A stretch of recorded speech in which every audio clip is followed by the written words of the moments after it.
আদিত্য পেছন থেকে কোমরটা শক্ত করে জড়িয়ে ধরে কাঁধে থেকে চুলগুলো সরিয়ে ঘাড়ে একটা চুমু দিতেই মোহনা জমে পাথর হয়ে যাওয়ার উপক্রম। চুল পরিমাণ নড়ার শক্তিটুকুও পাচ্ছে না মোহনা। জমে পাথরের মূর্তির মতো রূপ ধারণ করেছে সে। ছাদে দাঁড়িয়ে দুজন, আকাশেও মেঘলা মেঘলা ভাব। এদিকে আদিত্য আদরে আদরে ভরিয়ে দিচ্ছে মোহনাকে। আকাশের বুক ছিঁড়ে বৃষ্টিকণা বেরিয়ে আছড়ে পড়ছে দুজনার গায়ে। আদিত্য মোহনাকে ঘুরিয়ে নিজের মুখোমুখি করে নিল। মুখের উপর পড়ে থাকা বৃষ্টি ভেজা চুলগুলো আঙুল দিয়ে আলতো করে সরিয়ে দিল সে। আদিত্য ধীরে ধীরে মোহনার ওই গোলাপি ঠোঁট দুটোর দিকে এগিয়ে যাচ্ছে। মেঘের ঘর্ষণে বিকট একটা শব্দ করলো আকাশে। লাফ দিয়ে ঘুম থেকে উঠে বড় বড় নিঃশ্বাস নিচ্ছে মোহনা। তার মানে এটা স্বপ্ন ছিল? কিন্তু শরীরটা এরকম ভেজা ভেজা লাগছে কেন? পাশে তাকাতেই দেখে মোহনার ছোট ভাই ক্লাস 2-তে পড়ে। দাঁড়িয়ে আছে বিছানার পাশে, হাতে একটা পানির গ্লাস। গ্লাসটা এখনো অর্ধেক ভরা আছে, কিন্তু অর্ধেক পানি দিয়ে তো আর এতটুকু ভেজানো সম্ভব না। পাশে তাকিয়ে দেখে টেবিলে আরো 3টা খালি গ্লাস পড়ে আছে। তার মানে মোহন পরপর 3 গ্লাস পানি আমার উপর বিসর্জন দিয়েছে। মোহনের দিকে তাকাতেই দেখে মোহন রাগে ফুসফুস করছে। এই লাট্টু, এভাবে পানি মেরে ভিজালি কেন? দেখ আপু, সবসময় ফাইজলামি ভালো লাগে না।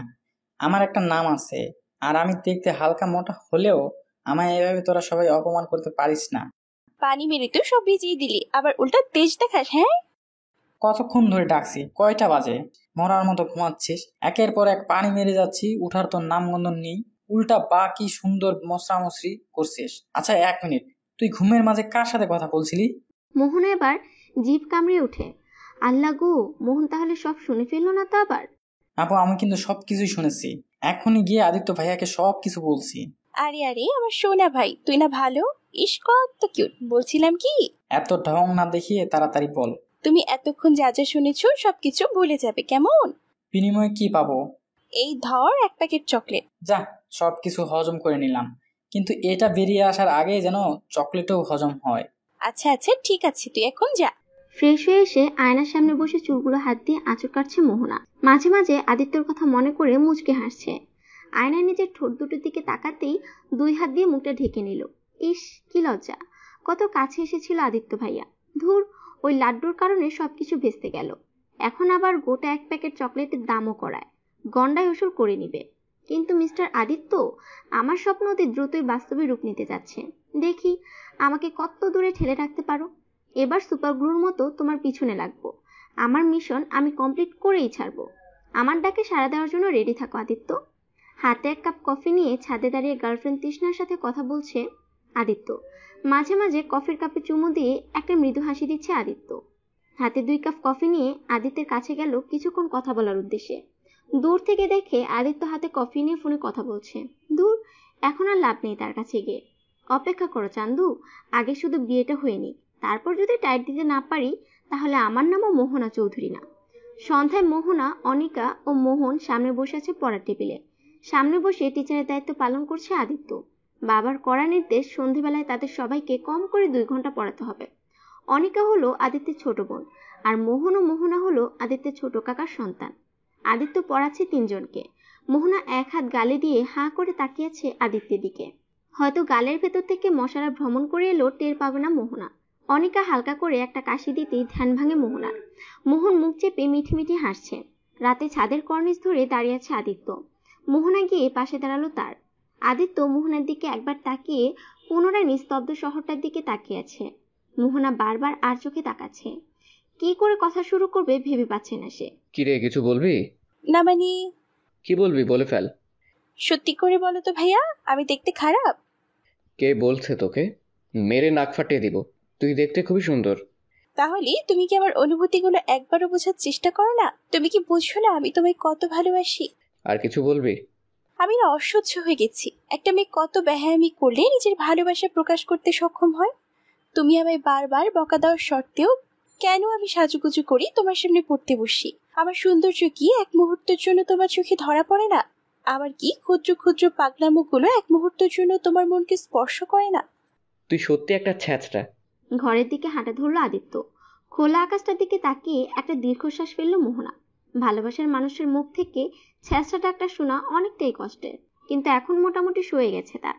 এর থেকেও বেশি ছ্যাঁচড়ামি করতে রাজি আছে নিজের ভালোবাসার মানুষটিকে পাওয়ার জন্য। পরদিন সকালে সবাই একসাথে বসলো নাস্তা করার জন্য। আদিত্যের ছোট কাকা মানে মোহনার বাবা খাওয়ার মাঝখানে বলে উঠল, ভাইজান, আমাদের মেঘলার ছেলে শ্রাবণ আগামী মাসেই দেশে আসছে। মুহূর্তেই যেন অনিকার মুখে হাসির রেখা ফুটে উঠল। শ্রাবণ এলেই এবার মোহনা ও শ্রাবণের বিয়েটা সেরে ফেলবো। কথাটা শোনা মাত্রই যেন মোহনার মাথায় আকাশ ভেঙে পড়ল। খাবার টেবিল থেকে উঠে দৌড়ে নিজের রুমে চলে গেল। আদিত্য ব্যাপারটা কিছুটা বুঝতে পারলো, চুপচাপ খেয়ে যাচ্ছে। এদিকে অনিকার মাথায় চেপে আছে ভিন্ন ধরনের এক টেনশন। আজ কলেজে যায়নি মোহনা, একা একা নিজের ঘরে বসে আছে। মোহন গিয়ে বসলো তার পাশে। মোহনা মোহনের দিকে তাকিয়ে জোরপূর্বক একটা হাসি দিল। আপু তোর কি মন খারাপ?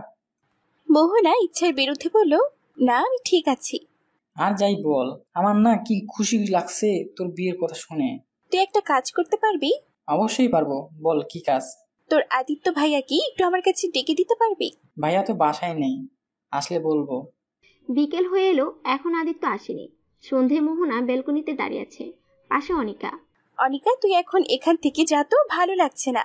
ব্যালকনিতে একা দাঁড়িয়ে অশ্রু বিসর্জন দিচ্ছে মোহনা। ভিতরে ওয়াশরুমে চলে গেল ফ্রেশ হয়ে নিজেকে একটু হালকা করবে বলে। নিচে সোফায় বসে বসে কার্টুন দেখছে মোহন। আদিত্য বাড়িতে আসলো কিছুক্ষণ আগে। ফ্রেশ হয়ে এসে মোহনের পাশে বসলো। ভাইয়া তোমাকে আপু তার সাথে দেখা করতে বলছে। কোথায়? রুমে আছে আপু। আচ্ছা তুই বস, আমি আসছি। লম্বা একটা শাওয়ার নেওয়ার পর বেরিয়ে এলো মোহনা। গায়ে একটা টাওয়াল পেঁচানো, ভেজা চুলগুলো সামনে এনে হাত দিয়ে পানি মুক্ত করার চেষ্টা করছে। আদিত্য হাতে মোবাইল টিপতে টিপতে মোহনার ঘরের দিকে যাচ্ছে। দরজা খুলে ভেতরে প্রবেশ করতেই দেখে মোহনা অর্ধ উলঙ্গ অবস্থায় কাপড় চেঞ্জ করছে। আদিত্য সোজা হয়ে দাঁড়িয়ে আছে পাথরের মতো, চোখ দিয়ে যেন আগুন ঝরছে।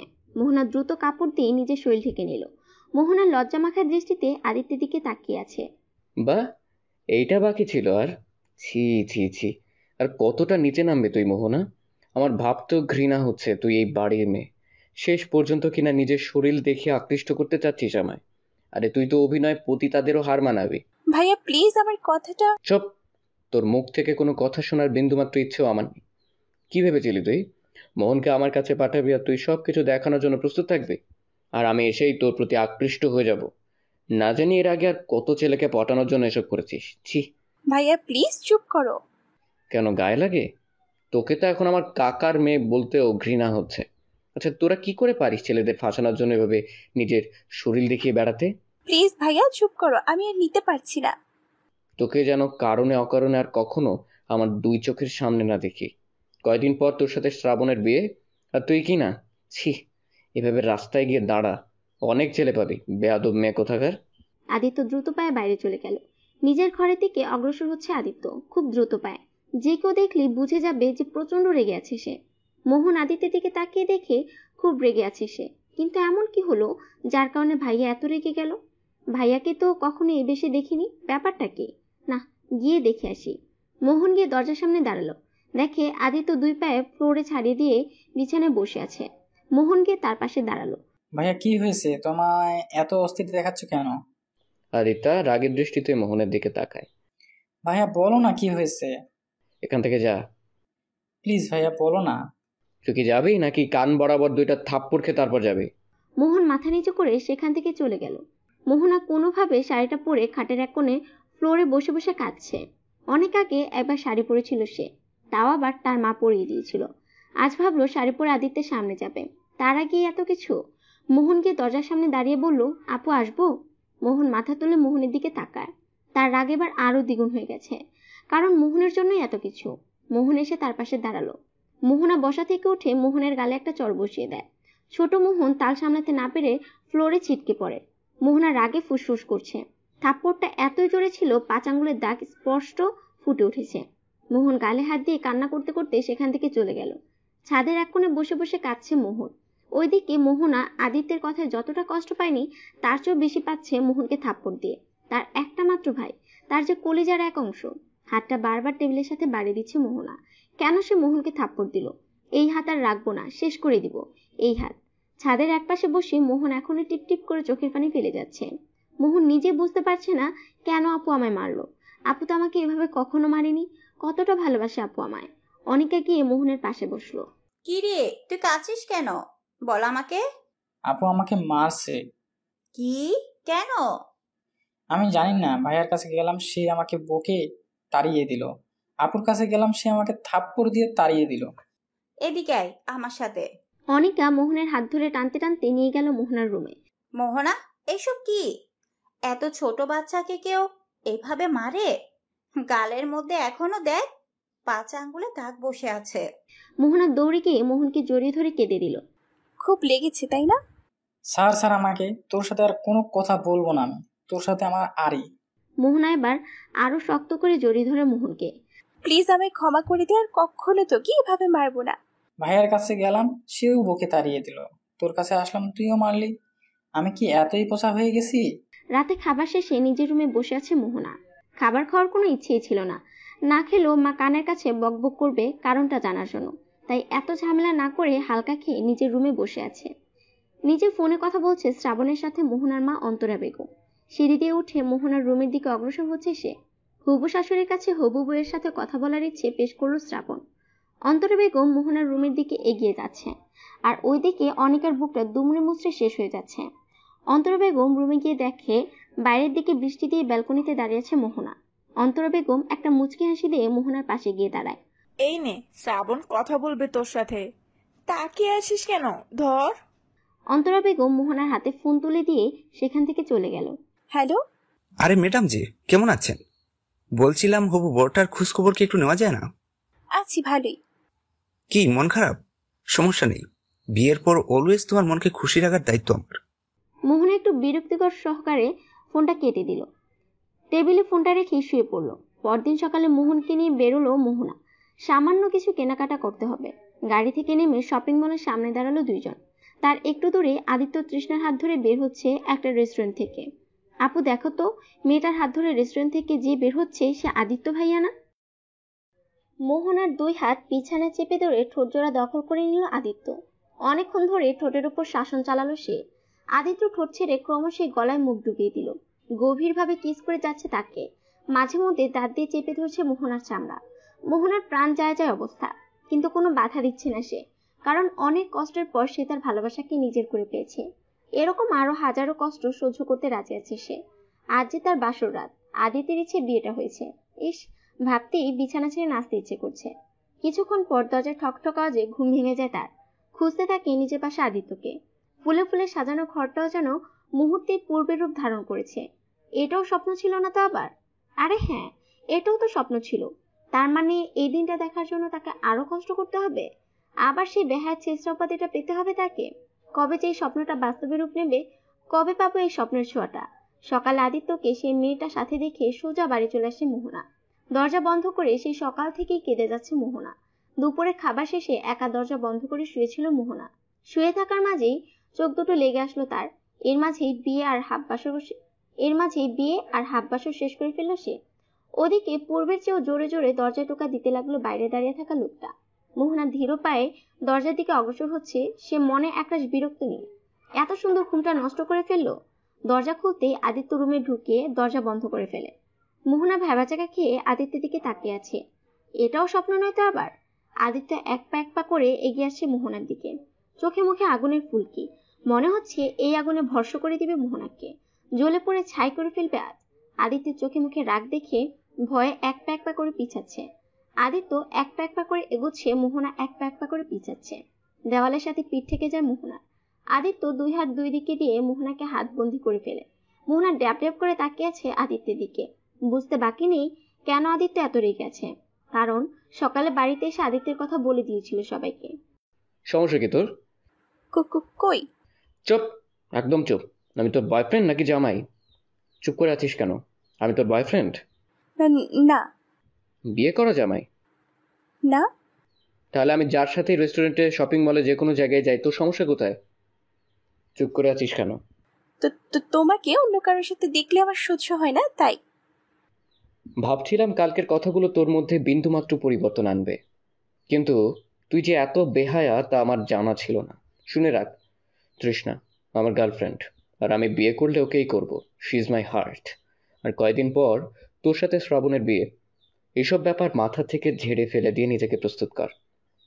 এমন কিছু করবি না যার জন্য তোর প্রতি আমার ঘৃণা জন্মাবে। অন্তত আর যাই হোক, বিদায়ের সময় যেন তোকে নিজের বোন মনে করে বিদায় দিতে পারি। আদিত্য যাওয়ার পর মোহনার চোখ বেয়ে কয়েক ফোঁটা অশ্রু গড়িয়ে পড়ে। ভালোবাসার মানুষটি যতই কষ্ট দিক না কেন, সবকিছু মুখ বুজে সহ্য করা যায়। যা এতদিন সে সহ্য করে আসলো। আজ কিনা সেই ভালোবাসার মানুষটি অন্য একজনকে নিজের হার্ট বলে সম্বোধন করলো। আদিত্যের বলা কথাগুলো যেন প্রতিটা তার বুকে তীরের মতো এক এক করে গাঁথতে থাকে। আদিত্যের সাথে মেয়েটাকে দেখে যতটা কষ্ট হয়নি, তার চেয়েও বেশি কষ্ট হচ্ছে তার মুখ থেকে মেয়েটার প্রতি ভালোবাসার প্রকাশ দেখে। রাতে সকলেই একসাথে খাবার খেতে বসলো। ভাবছি মোহনার সাথে অনিকার বিয়েটাও সেরে ফেলবো। এক খরচে দুজনেরই বিয়ে হবে, মন্দ কি? কি বলছো তুমি? আমাদের বাড়িতে মাত্র 2টা মেয়ে, দুইজনার বিয়েই ধুমধাম করে হবে। অযথা এত কিপটামি করার মানে কি? বাবা, তুমি ঠিকই বলেছ। সময় মতো মেয়েদের বিয়ে না দিলে তারা খারাপ কাজ করতেও দ্বিধা করে না। আমি চাই না আমাদের আনিকা অন্য সবার মতো হোক। আদিত্য কথাটা বলি আর চোখে মোহনার দিকে তাকায়। তা ভাইজান, ছেলে কে, কোথায় থাকে? আমার বন্ধুরই ছেলে শুভ্র, দেখতেও মাশাআল্লাহ। মোহনা চুপচাপ করে খেয়ে যাচ্ছে। অনিকা সবার আড়ালে বারবার চোখের পানি মুছছে। খাবার টেবিল হতেই দৌড়ে নিজের রুমে চলে গেল সে। মোহনা ও শ্রাবণের সম্পর্কের ভিতর সবাই একমত থাকলেও দ্বিমত ছিল তৃতীয় এক ব্যক্তির, আর সে হলো অনিকা। কারণ ছোটবেলা থেকেই ফুফাতো ভাই শ্রাবণকে সে অনেক ভালোবাসতো। পারেনি কোনোদিন শ্রাবণের সামনে দাঁড়িয়ে নিজের ভালোবাসাটা প্রকাশ করতে। কিন্তু এর মাঝে জড়িয়ে গেল একটা ভিন্ন ঝামেলা। সম্পর্কটা এমন ভাবে হতে চলেছে মনে হচ্ছে না সবাই সুখী হবে। শ্রাবণের ফ্লাইট আজ, সবাই গেছে শ্রাবণকে রিসিভ করতে। মোহনা আর অনিকা ঘরেই আছে। অনিকা বারবার মোহনার রুমের বাইরে পায়চারি করছে, ভাবছে মোহনাকে কথাটা বলা ঠিক হবে কিনা। মোহনার হবু স্বামী হয়তো মোহনা আবার কষ্ট পাবে না তো। কিন্তু ভালোবাসার মানুষটাকে দুলাভাই ডাকতে এর থেকেও তো কষ্ট আমার বেশি হবে। কি রে, কিছু বলবি? না, কিছু না, এমনি। আমায় একটা কথা বলতো, তোর চোখের নিচে ইদানিং কালো কালো দাগ খেয়াল করছি, কান্নাটানা করিস নাকি? আরে না, একটু টেনশনে আছি, তাই হয়তো। টেনশনে মানুষের চোখের নিচে কালো দাগ পড়ে, আমার আগে যারা ছিল না তো। আমার কথা বাদ দে, তো নিজের চোখে তো পানি ছলছল করছে। মোহনা হাত দিয়ে পানিটা মুছে। আর বলিস না, একটা পোকা পড়েছিল চোখে। মোহনা একটা দীর্ঘশ্বাস নেয়। যার জন্য এই চোখের জল, সে নিজেও তো এই জলের ভাষা বুঝে না, তুই কি করে বুঝবি? দিন এগোচ্ছে আর দুজনার বিয়ের দিন ঘনিয়ে আসছে। মোহনা দাঁড়িয়ে আছে বেলকনিতে। বিয়ের আর 7 দিন বাকি। শালা আদিত্যের বাচ্চা কেন আমার ভালোবাসাটা বুঝে না। আমি যে তাকে ছাড়া কিছুতেই বাঁচতে পারবো না। কয়দিন পর আমি আর এই বাড়িতে থাকবো না। আচ্ছা, ভাইয়ার মনে কি আমার জন্য এতটুকু ভালোবাসা জন্মায়নি? ধুর, জন্মাবেই বা কি করে? সে তো এখন অন্যের প্রেমে অন্ধ। তবু কেন আমার পাগল মনটা বারবার তাকিয়ে যায়। মোহনা দ্রুত পায়ে আদিত্যের রুমে চলে যায়। রুমে প্রবেশ করেই দেখে সে বেলকনিতে দাঁড়িয়ে। সে রুমের লাইট অফ করে দেয়। হয়তো কেউ দেখলে খারাপ ভাববে। দৌড়ে গিয়ে পেছন থেকে তারে জড়িয়ে ধরে মোহনা। তুমি জানো না তোমায় আমি কত ভালোবাসি? কত বছর তোমার জন্য অপেক্ষা করেছি আমি। কেন তুমি আমার ভালোবাসাটা বুঝো না? কয়দিন পর বিয়ে, আমার প্রতি তোমার কি একটু ভালোবাসা জন্মায়নি? আমি জানি না আমি কি বলছি এইসব, কিন্তু আমি শুধু তোমাকেই চাই, তোমাকেই লাগবে আমার। আরে পাগলি, ভালোবাসি বলেই তো এত দূর থেকে ছুটে আসলাম, তোমায় নিজের করে নিব বলে।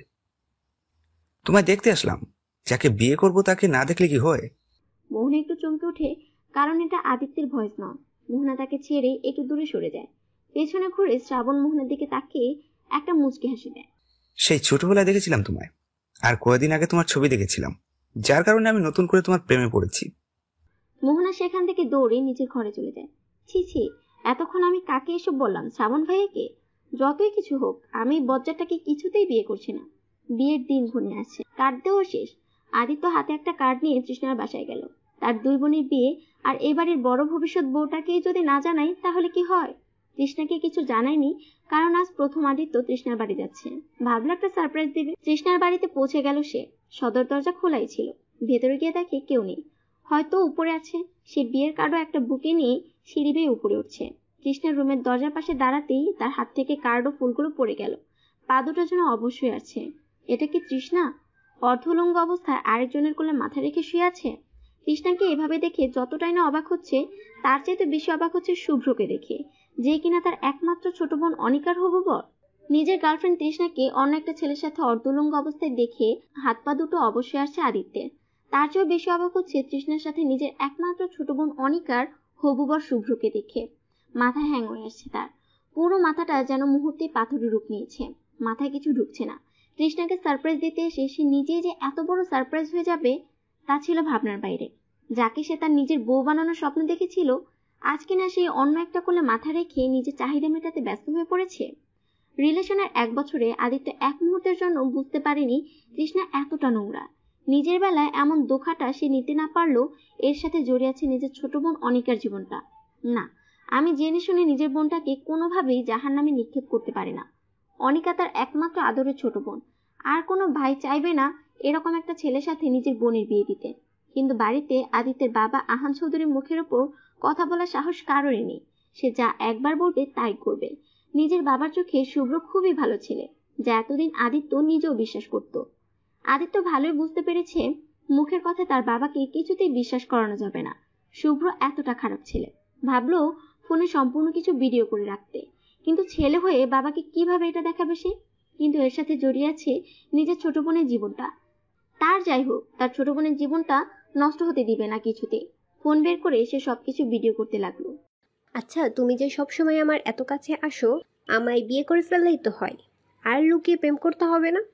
আরে আমি তো বিয়ে করে সব সময় তোমার সাথেই থাকবো, কিন্তু তার আগে একটা ছোট কাজ বাকি আছে। যে কি কাজ?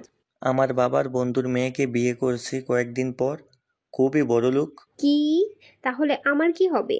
আমি কি এতদিন শুধু তোমার রক্ষিতা হয়েছিলাম? ছি ছি, এভাবে বলো না। আরে অবাক হওয়ার কিছুই নেই।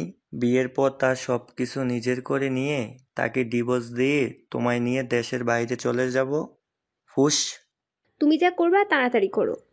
আচ্ছা, ইদারিং তুমি নাকি কোনো ছেলের সাথে ঘোরাফেরা করো? আরে ও তো আমার ফ্রেন্ড, টাইম পাস করি, এর চেয়ে বেশি কিছু না। ওইদিকে আদিত্য চুপ করে সবকিছু সহ্য করে নিচ্ছে। শুভ্র তৃষ্ণার শরীর হতে ছোট কাপড়টাও খুলে ফেললো। মুহূর্তে আদিত্য ভিডিও অফ করে সোজা বাইরের দিকে হাঁটা ধরলো। ড্রাইভিং সিটে বসে ড্রাইভ করছে আদিত্য। তৃষ্ণার কথা ভেবে তার বুকটা দুমড়ে মুচড়ে শেষ হয়ে যাচ্ছে। এতদিন তৃষ্ণা তার সাথে টাইম পাস করেছিল, আর আদিত্য সেই টাইম পাসটি রিয়েল লাইফ ভেবে বউ বানানোর স্বপ্ন দেখেছিল এতদিন। নিঃশ্বাস নিতে খুব কষ্ট হচ্ছে আজ তার, কিন্তু ছোট বোনের জীবনটা সে রক্ষা করতে পারবে এটা ভেবে সে একটা স্বস্তির নিঃশ্বাস ফেলল। গাড়িতে এসি থাকার পরও ঘামে পুরো শরীর ভিজে যাচ্ছে আদিত্যের। গাড়িটা বাইরে রেখে সে সোজা নিজের রুমে চলে যায়। ঘামে একাকার অবস্থা। ওয়াশরুমে গিয়ে ফ্রেশ হয়ে নিল সে। বিছানায় গায়ে লিয়ে দিল। প্রচুর মাথা ব্যথা করছে তার, কিছুতেই এটা হজম করতে পারছে না সে। গোধূলির লগ্ন শুরু হয়ে গেছে। সাদা সূর্য ধীরে ধীরে লাল বর্ণ ধারণ করে পশ্চিম দিকে হেলে পড়ছে। আদিত্য অনিকার রুমের দিকে যাচ্ছে। অনিকা রুমে নেই, হয়তো ছাদেই আছে। আদিত্য ছাদে গিয়ে দেখে ছাদের এক কোণে কর্নিশ ধরে দাঁড়িয়ে আছে অনিকা। আদিত্য গিয়ে পাশে দাঁড়ালো। অনিকা আদিত্যের দিকে একবার তাকিয়ে আবার প্রকৃতির দিকে নজর দিল। কিরে, তোর মন খারাপ? অনিকা এবার আদিত্যের দিকে ঘুরে দাঁড়ায়। তার মনের কথাটা কারোর সাথে শেয়ার করতে পারছে না সে। মনে হচ্ছে এই জমে থাকা কথাগুলো তার দম বন্ধ করে দিচ্ছে। মুহূর্তেই অনিকা আদিত্যকে জাপটে ধরে কান্না করে দেয়। আরে আরে পাগলি, কি করছিস তুই? ভাইয়া, আমি এই বিয়ে করতে পারবো না ভাইয়া। কি? এই বিয়ে করবি না তুই? ভাইয়া বিশ্বাস করো, এই কথাটা আমি কাউকে বলতে পারছি না। দম বন্ধ হয়ে আসছে আমার। প্লিজ ভাইয়া, তুই ছাড়া আমার আর কে আছে বল? আমি প্রয়োজনে মরে যাব, তাও এই বিয়ে করতে পারবো না। চুপ, একদম চুপ। মরার কথা আর একবার মুখে আনলে আমি নিজেই তোকে মেরে ফেলবো। আর তুই চিন্তা করিস না, বিয়েটা হবে না। আমি আজকেই বিয়ে ভাঙার ব্যবস্থা করছি। অনিকার কান্না জড়িত মুখে যেন মুহূর্তেই হাসি ফুটে উঠল। থ্যাংক ইউ ভাইয়া, থ্যাংক ইউ সো মাচ। আমি জানতাম তুই আমায় অনেক ভালোবাসিস। আমার কথা তুই নিশ্চয়ই ফেলবি না। কাঁধে হালকা করে একটা থাপ্পড় দিয়ে, পাগলি একটা। কাউকে পছন্দ করিস? কাকে? ভাইয়া, আমি মুহূর্তে আদিত্যের ফোনটা বেজে উঠল। আচ্ছা, তোর সাথে আমি পরে কথা বলছি, এখন যা। আদিত্য ফোনটা রিসিভ করে কানে নিল, আর অনিকা না বলা কথাটা মুখে নিয়ে এক পা করে নিচে চলে গেল। কেন ফোন দিলে? মানে কি, আমি তোমায় ফোন দিতে পারি না? না, তুমি ফোন দিতে পারো না। আর কারোর সাথে টাইম পাস করার কোনো ইচ্ছে আমার নেই। কি হয়েছে তোমার? এই তোর এসব আজাইরা ন্যাকামি শোনার কোনো ইচ্ছে আমার নেই। আর কি হয়েছে তা খুব শীঘ্রই জানতে পারবে। রাতের বেলায় ব্যালকনিতে বসে চোখে একটা চশমা দিয়ে খবরের কাগজ পড়ছে আহান চৌধুরী। আদিত্য গিয়ে তার পাশে বসলো। আহান চৌধুরী চশমার উপর দিয়ে ব্রু কুঁচকে আদিত্যের দিকে তাকালো। পুনরায় আবার পত্রিকা চোখ দিল। আদিত্য বাবার দিকে বারবার আর চোখে তাকালো। চশমার ফাঁক দিয়ে ঠিকই বুঝতে পারছে আহান সাহেব। কিরে, কিছু বলবে? হ্যাঁ বাবা। আহান চৌধুরী এবার পেপারটা 2 ভাঁজ করে টেবিলে রেখে চশমাটা খুলে আদিত্যের দিকে তাকায়। বলো, কি বলবে? বাবা, বলছিলাম যে শুভ্রর ব্যাপারে সবকিছু না জেনে অনিকার বিয়ে দেওয়াটা বোকামি হয়ে যাচ্ছে না? আহান চৌধুরী এবার চশমাটা টেবিলে রেখে আদিত্যের দিকে মুখ ঘুরে তাকায়। ও খুব ভালো ছেলে, ওর ব্যাপারে সবকিছুই আমি জানি। ও অনিকাকে সুখে রাখতে পারবে, এটা আমার বিশ্বাস। হতে পারে শুভ্রর খারাপ দিকগুলো এখন আমাদের অজানা, হতে পারে অনিকা শুভ্রর সাথে সুখী হবে না। কি বলতে চাইছো তুমি? বলছিলাম কি বাবা, আমি চাই না অনিকার ওখানে বিয়ে হোক। দেখো, আমাদের পরবর্তীতে ফ্যামিলির সিদ্ধান্তটা তুমিই নিবে, কিন্তু এখনো আমরা আছি, তাই তোমার এই বিষয়ে না গোলানোর কোনো দরকার নেই। বাবা, তোমার চোখে শুভ্র হয়তো ফেরেশতার মতো ভালো, কিন্তু আমার চোখে সে নর্দমার কাঁদার চেয়ে নিকৃষ্ট। বুঝলাম, তুমি যে তাকে খারাপ বলছো এর কোনো প্রমাণ আছে? বাবা, তুমি জানো আমি ছোটবেলা থেকেই প্রমাণ ছাড়া কোনো কথা বলি না, কিন্তু আমি সেটা তোমাকে দেওয়া ঠিক হবে বলে মনে করছি না, কিন্তু আপনি আমার উপর বিশ্বাস রাখতে পারেন। দেখো আদি, প্রমাণ ছাড়া কারো দিকে আঙ্গুল তুললে একটা আঙ্গুল তার দিকে থাকলেও 3টা তোমার দিকেই থাকে, আর বৃদ্ধ আঙ্গুলটা দুজনকেই সাপোর্ট করে।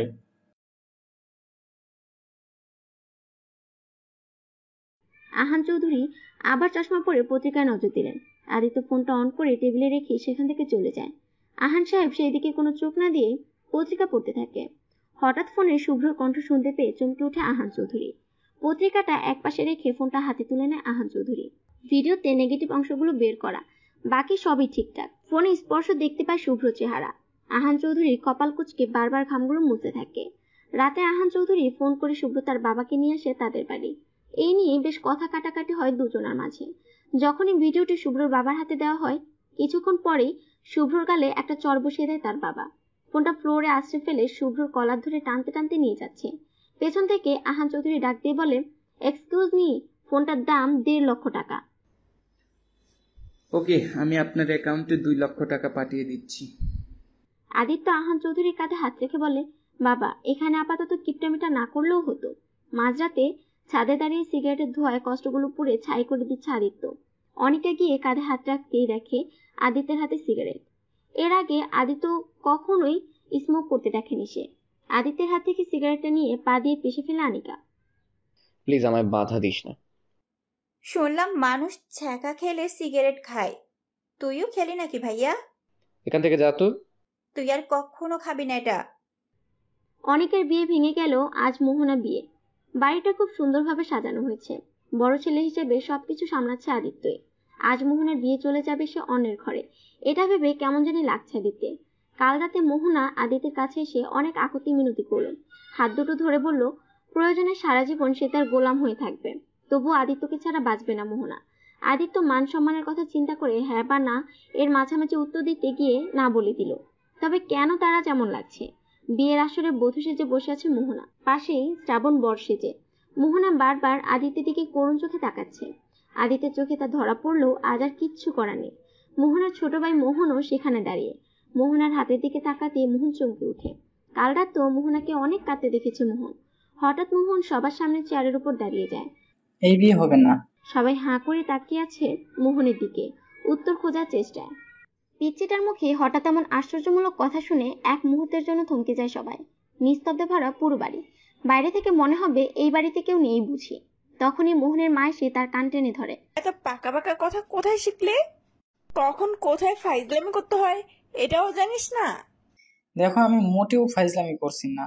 আর এই যে কাজী সাহেব, আপনি যে ঢ্যাং ঢ্যাং করে বিয়ে পড়িয়ে দিচ্ছেন, একবারে কি জানতে চেয়েছেন মেয়ে এই বিয়েতে রাজি কিনা? আর এই যে শ্রাবণ ভাইয়া, আপনিও কি একবার জানতে চেয়েছেন আপু আপনাকে পছন্দ করে কিনা? বাড়ির জামাই বলে কথা, সবার সামনে মোহন তাকে এইভাবে বলাতে তার মাটির সাথে মিশে যেতে ইচ্ছে করছে। লজ্জায় রুমাল দিয়ে মুখটা আড়াল করার চেষ্টা করছে। তার কিসের অভাব যে মোহনা তাকে পছন্দ করবে না? দেখতেও স্মার্ট, যে কোনো মেয়েই তাকে পছন্দ করবে, তাহলে মোহনার কেন অপছন্দ? কি আমার কথা বিশ্বাস হচ্ছে না তাই তো? তাহলে এক্ষুনি আপুর হাত চেক করুন, আপুর বাম হাতে থাকা বিষের বোতলটা দেখতে পাবেন। কথাটা শোনা মাত্রই শ্রাবণের মা মেঘলা চৌধুরী এক পায়ে দাঁড়িয়ে যায়। মোহনার কাছে গিয়ে হাতটা টান দিয়ে দেখে সত্যি একটা বিষের বোতল। এই তাহলে তোর মেয়ের আসল পরিচয়? খুব তো গর্ব করে বলেছিলে আমার সোনার টুকরো মেয়ে, আমার কথার বাইরে কিছুতেই যাবে না। এখন ছি, লজ্জায় আমার মাথা কাটা যাচ্ছে। এরকম একটা মেয়েকে আমি আমার ছেলের বউ বানাতে চেয়েছি, যে মেয়ে বিয়ের আসরে বিষের শিশি নিয়ে বসে থাকে সুইসাইড করার জন্য। ছোট ভাইকে দালাল হিসেবে ব্যবহার করছে, এ তো আমার সংসারে আগুন লাগিয়ে দেবে। মোহনার বাবা মাথা নিচু করে দাঁড়িয়ে আছে। সে জানে তার বোন মেঘলা কেমন। ছোটবেলায় পুরো বাড়ি নাচিয়ে ছাড়তো সে, তাই তো কম বয়সে বিয়ে দিয়ে দিল। ওইদিকে অনিকার গোমরা মুখটায় কিছুটা হাসির আভাস ভেসে আসছে। মনে হয় যেন একটু আশার আলো দেখতে পাবে সে। আর যাই হোক, ছোট মোহন আজ একটা কাজের মতো কাজ করেছে। একবার যেহেতু ভেমরুলের বাসায় ঢিল মেরেছে, তার মানে বিয়ে ভাঙার সম্ভাবনা 80%। তবুও চিন্তা হচ্ছে বাকি 20%-এর জন্য। মেঘলা চৌধুরী শ্রাবণের হাত ধরে বলে, চল শ্রবণ, এই বাটপারদের সাথে সম্পর্ক করার কোনো ইচ্ছেও আমাদের নেই। মা গো মা, যেই মেয়ে বিয়ের দিন এত বড় বাটপারি করতে পারে, না জানি বাকি দিন তো পড়েই রয়েছে। পেছন থেকে আহান চৌধুরী ডাক দিয়ে বলে, বুবু। কে? তোর বুবু? বাড়িতে নিয়ে এসে সবার সামনে অপমান করলি, এখনো তোদের স্বাদ মেটেনি? আজ থেকে তোদের সাথে আর আমাদের কোনো সম্পর্ক নেই। ভেবে নেব বাবা মায়ের মতো আমার 2 ভাই মরে গেছে। শ্রাবণকে তোর মেয়ের পছন্দ নয় সেটা আগে বললেই পারতি, তাহলে আমরা লোকজন নিয়ে এখানে অপমানিত হতে আসতাম না। আহান চৌধুরী ও মোহনার বাবা আমান চৌধুরী বসে আছে সোফায়। সামনে দাঁড়িয়ে মোহন, মোহনা, আদিত্য, অনিকা, অন্তরা বেগম ও অনামিকা বেগম। নীরবতা ভেঙে আদিত্যের বাবা আহান চৌধুরী বলে উঠল, ছেলেটা কে মোহনা, যার জন্য তুমি আমাদের মান সম্মান ধুলোর সাথে মিশিয়ে দিলে? মোহনা আর চোখে আদিত্যের দিকে তাকায়। আদিত্যের বুকটাও মোচড় দিয়ে ওঠে, কারণ এই মুহূর্তে মোহনা আদিত্যের নাম বললে আদিত্যের আস্ত রাখবে না তার বাবা। মোহনা মাথা নাড়িয়ে ইশারা করে কেউ না। তাহলে শ্রাবণকে অপছন্দ করার একটা কারণ দেখাও তুমি আমাকে। আমি জানি ছেলেটাকে, আমাদের আদিত্য ভাইয়াই। আমি কাল রাতেও আমি আপুকে কাঁদতে দেখেছি ভাইয়ার ছবি বুকি নিয়ে। কি না বাচ্চাদের মতো কেঁদেছিল, আমার তো এখনো হাসি পাচ্ছে। চুপ কর হারামজাদা, তোর জন্যই আজ এত খুশি হলো। আর মোহনা, আমাদের একবার বললেই পারতি তুই আদিত্যকে পছন্দ করিস। এর মাঝে আদিত্য সেখান থেকে উধাও হয়ে গেল। ওইদিকে অসহায়ের মতো বসে গভীর চিন্তায় মগ্ন অনিকা। সম্পর্ক বিচ্ছেদের কারণে তার আর শ্রাবণের দূরত্বটা বেড়ে গেছে আরো বেশি। আচ্ছা, শ্রাবণের সামনে দাঁড়ালে শ্রাবণ কি আমাকে গ্রহণ করবে, নাকি মোহনার উপর রাগ করে ছুঁড়ে ফেলে দিবে, নাকি আরো অপেক্ষা করে চেষ্টা করতে হবে? শুনলাম মন থেকে কোনো জিনিস চাইলে তা এক সময় পাওয়া যায়। তাহলে কি পাবো আমার শ্রাবণকে, নাকি অপূর্ণই থেকে যাবে আমার স্বপ্ন? হয়তো ভাইয়া আর মোহনার সম্পর্ক বাড়ির সবাই খুব সহজে মেনে নেবে, আমাদেরটা তো 2 পক্ষের কেউই মেনে নেবে না। না আর না, নীরবতার মাঝে পাবো না আমি সুখের সন্ধান। এবার চেষ্টা আমাকেই করতে হবে, যত বাধা বিপত্তি আসুক না কেন। পুরো বাড়িতে কান্নার রোল পড়ে গেছে। সামনে ফ্লোরে শুয়ে আছে মোহনার নিথর দেহটা, একটা চাদর দিয়ে ঢাকা তার শরীর। পাশে বসে বসে চিৎকার দিয়ে কান্না করে যাচ্ছে অন্তরা বেগম। শোকের ছায়ায় স্তব্ধ হয়ে আছে পুরো বাড়ি। সুইসাইড করায় বাড়িতে পুলিশ এসেছে তাকে নিয়ে যাওয়ার জন্য। আদিত্য চোখ বেয়ে বেয়ে পানি পড়ছে। কেন সে মোহনার ভালোবাসাটা বুঝলো না, কিন্তু কেন আজ সে কাঁদছে? সে তো কখনো ভালোবাসেনি মোহনাকে, তাহলে কেন আজ তার বুকটা এভাবে জ্বলে পড়ে ছাই হয়ে যাচ্ছে? বুকটা আজ খুব ফাঁকা লাগছে। কেন সে মোহনাকে এত অবহেলা করলো? তার এখন চিৎকার দিয়ে বলতে ইচ্ছে করছে, প্লিজ মোহনা, একবার ফিরে আয়, দেখ আমি কি করে তোকে ভালোবাসা দিয়ে আগলে রাখি। পোস্টমর্টমের জন্য নিয়ে যাচ্ছে মোহনাকে। কেন জানি আদিত্যের মনে হচ্ছে আজ তার বুক থেকে কেউ হৃৎপিণ্ডটা খুলে নিয়ে যাচ্ছে। না বলে একটা চিৎকার দিয়ে লাফ দিয়ে উঠলো আদিত্য। এসির মাঝেও শরীরটা ঘামে ভিজে গেছে তার। ওয়াশরুমে গিয়ে চোখে মুখে পানি ছিটিয়ে নিল সে। দৌড়ে মোহনার রুমের সামনে গিয়ে দাঁড়ায়। সেখানে গিয়ে একটা স্বস্তির নিঃশ্বাস ফেলে সে। মোহনা ঘুমাচ্ছে। পাশে গিয়ে বসে আদিত্য তাকিয়ে আছে মোহনার ঘুমন্ত নিষ্পাপ চেহারাটার দিকে অপলক দৃষ্টিতে। খুব মায়াবী লাগছে আজ তাকে। ইচ্ছে করছে জড়িয়ে ধরে অনেকগুলো চুমু খেতে। কিছুক্ষণ পর চলে যাচ্ছে আদিত্য। দরজা অব্দি গিয়ে কি মনে করে আবার ফিরে আসে। মোহনার কপালে তার ঠোঁটজোড়া ছুঁয়ে দিয়ে দ্রুত পায়ে হেঁটে নিজের রুমে চলে যায় আদিত্য। মোহনা চোখ মেলে তাকায়, একটা মুচকি হাসি দেয়। আর যাই হোক, মোহনা এটা আন্দাজ করতে পারছে যে আদিত্য ধীরে ধীরে তার প্রেমে পড়ে যাচ্ছে। কিন্তু তাকে ভেঙে পড়লে চলবে না। যতটা কষ্ট আদিত্য তাকে দিয়েছে সব তাকে ফিরিয়ে দিবে। আদিত্যের বুঝতে হবে ভালোবাসার মানুষটার কাছ থেকে পাওয়া অবহেলাগুলো নিজেকে কতটা কষ্ট দেয়। ওদিকে মোহন ধীর পায়ে মায়ের রুমে প্রবেশ করে। দেখে মা ঘুমোচ্ছে। আস্তে আস্তে পাশ থেকে ফোনটা নিয়ে আসে সে। ছাদে গিয়ে ফোন দেয় তার ক্লাসে 2তে পড়ুয়া গার্লফ্রেন্ড তানিশাকে। ওপাশ থেকে একটা মেলি কণ্ঠে আওয়াজ আসে, হ্যালো। সরি বেবি, ফোন দিতে একটু দেরি হয়ে গেছে। আসলে বাসায় একটা ঝামেলা ছিল আজ, তাই আম্মু ঘুমাতে একটু দেরি করে ফেলেছে। রাগ করে না, ঠিক আছে? অনেক ভালোবাসি তো তোমায়। তুমি কি আমার ওপর রাগ করে থাকতে পারো বলো? তো কি করছো বেবি? তোমার বেবিটা খেয়ে ঘুমিয়ে পড়েছে, আমি ওর বড় বোন, ঠিক আছে? তুমিও ঘুমিয়ে পড়ো আপু। এই নাউজুবিল্লাহ, কি বলছেন আপনি? আপনি ওর আপু হলে আমায় আব্বু ডাকছেন কেন? ও তোমার বেবি হলে তুমি তো আর আব্বুই হও, সেই সুবাদে আমার আব্বু। হ্যাঁ তাও ঠিক। না না, কি কি কি কি হ্যালো হ্যালো, ধুর। সকালে মিষ্টি আলো চোখে পড়তেই ঘুম ভাঙে মোহনার। এদিকে সারা রাত টেনশনে ঘুমোতে পারেনি অনিকা। শ্রাবণের টেনশন তাকে পাগল করে দিচ্ছে। ছাদের এক কোণে দাঁড়িয়ে আছে অনিকা, পাশে গিয়ে দাঁড়ায় আদিত্য। অনিকা আদিত্যের উপস্থিতি টের পেয়েই দ্রুত চোখের পানিগুলো মুছে ফেলে। তা আদিত্য চোখ এড়ালো না, দুই কাঁধে হাত দিয়ে তার দিকে ঘুরিয়ে নেয়। কিরে, কাঁদছিস কেন তুই? ভাইয়া, সেদিন না শুনতে চেয়েছিলি আমি কাউকে পছন্দ করি কিনা? চেয়েছিলাম তো। কখনো জানতে চাই কি কে সেই হতভাগা? বললে ওকে এনে দিতে পারবি? তুই চাইলে তোকে আকাশের চাঁদটাও এনে দেওয়ার চেষ্টা করব। চাঁদ এনে দিতে হবে না ভাইয়া, আমি শ্রাবণকে ভালোবাসি ছোটবেলা থেকে, কাউকে বলতে পারিনি। ওকে ছাড়া আমি বাঁচবো না ভাইয়া। পারবি ভাইয়া শ্রাবণকে আমার জন্য এনে দিতে? আদিত্য দুই হাত দিয়ে শক্ত করে বুকের সাথে জড়িয়ে নেয় মোহনাকে। মোহনা ছাড়া পাওয়ার জন্য প্রাণপণ চেষ্টা চালাচ্ছে। মোহনা যতই ছোটার চেষ্টা করছে, আদিত্য ততই তাকে নিজের সাথে মিশিয়ে নিচ্ছে। আদিত্য তো এমন ছিল না, তাহলে কেন এমন করছে? মোহনার ভাবনা ছেদবেদ করে আদিত্য তার ঠোঁট জোড়া চেপে ধরে নিজের ঠোঁট দিয়ে। মোহনার এবার দম বন্ধ হয়ে আসার উপক্রম। মনে হচ্ছে আদিত্য তাকে আজ মেরেই ফেলবে বুঝি। তার ভয় হচ্ছে খোলা ছাদে দুজন অবিবাহিত ছেলে মেয়ে জড়িয়ে ধরে একে অপরের ভালোবাসা আদান প্রদানে ব্যস্ত। কেউ দেখলে ব্যাপারটা কেলেঙ্কারি হয়ে যাবে। আদিত্য একটু নরম হতেই তাকে ধাক্কা দিয়ে সরিয়ে নেয় নিজের কাছ থেকে। একরাশ ঘৃণা নিয়ে ঠাস করে আদিত্যের গালে একটা চড় বসিয়ে দেয় মোহনা। আদিত্য এবার গালে হাত দিয়ে মোহনার দিকে তাকিয়ে আছে। কি হয়েছে তোমার ভাইয়া? এসব অসভ্যতামির মানে কি? কেন করছো আমার সাথে এমন? কোন অধিকারী কিস করলে আমায়? ভালোবাসি তাই। কি? এটা ভালোবাসা? ভালোবাসা মানে শুধুই কি দেহভোগ? আমায় ভালোবাসা শেখাতে আসিস না, না হলে আমার মধ্যে নিজেকেই হারিয়ে ফেলবি। আমি তো তোমাকে ভালোবাসি না। ভালোবাসা শিখাতে যাবে কেন? গতকালও কিন্তু তুই বলেছিলি আমায় ভালোবাসিস। এখন আর বাসি না, সেটা অতীত ছিল। এতদিন ভালোবাসা দিয়েছিলি, এবার নিতে শেখ। কিছুক্ষণ আগে দক্ষিণা বাতাসে একরাশ কালো মেঘ এসে হাজির হয়েছিল। এখন তা বিন্দু বিন্দু জলফোঁটা নিক্ষেপ করছে তাদের দিকে। মোহনা দৌড়ে ঘরে চলে গেল। ছাদের কর্নিশ ধরে দাঁড়িয়ে আছে আদিত্য। বৃষ্টি ফোঁটা আছড়ে পড়ছে তার গায়ে। ঝড়ের গতি এতই তীব্র ছিল যে এক মুহূর্তের জন্য হলেও মনে হচ্ছে মেঘরাজ আজ তার সাথে যুদ্ধ ঘোষণা করে দিল বুঝি। কিছুটা ঠান্ডা অনুভব করতে দুই হাত বুকের মাঝে গুটিসুটি মেরে দাঁড়িয়ে থাকে। শরীর কিছুটা কম্পন ধরে গিয়েছে ঠান্ডা বাতাসের হাওয়ায়। বৃষ্টির ফোঁটাগুলো শরীরে আছড়ে পড়ছে তো পড়ছে। ঝড়ের গতি আরো বাড়তে থাকে। চোখ বন্ধ করে বৃষ্টির ফোঁটাগুলো অনুভব করে যাচ্ছে আদিত্য। হঠাৎ খেয়াল করে তার গায়ে আর কোনো বৃষ্টি ফোঁটা আঘাত আনছে না। মাথার উপর একটা ছাতা দিয়ে ডিফেন্স হিসেবে রক্ষা করে যাচ্ছে। কে সে তা জানতে বাকি নেই আদিত্য। একটা ছাতার নিচে দাঁড়িয়ে মোহনা ও আদিত্য একে অপরের চোখে চোখ রেখে দাঁড়িয়ে আছে। যতই অভিমান করুক, কেন জানে আদিত্যের উপরে রাগ করে থাকতে পারে না মোহনা। হঠাৎ আকাশে একটা বিকট শব্দে হাত থেকে ছাতাটা ফেলে আদিত্যকে জড়িয়ে ধরে মোহনা। আদিত্য তাকে জড়িয়ে নিল নিজের সাথে।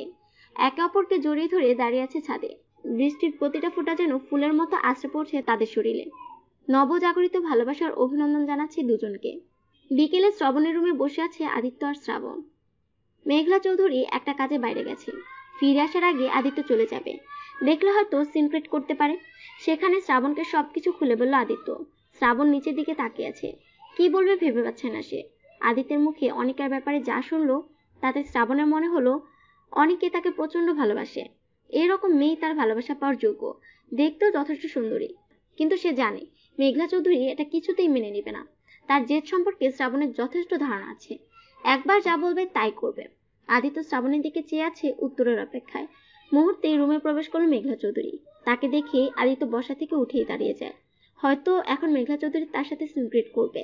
তার মতো রাগী মানুষের থেকে এটাই আশা করা যায়। কিন্তু আদিত্যের ভাবনাকে মিথ্যে প্রমাণ করে মুখে একটা হাসি ফুটিয়ে মেঘলা চৌধুরী বলে ওঠে, বসো।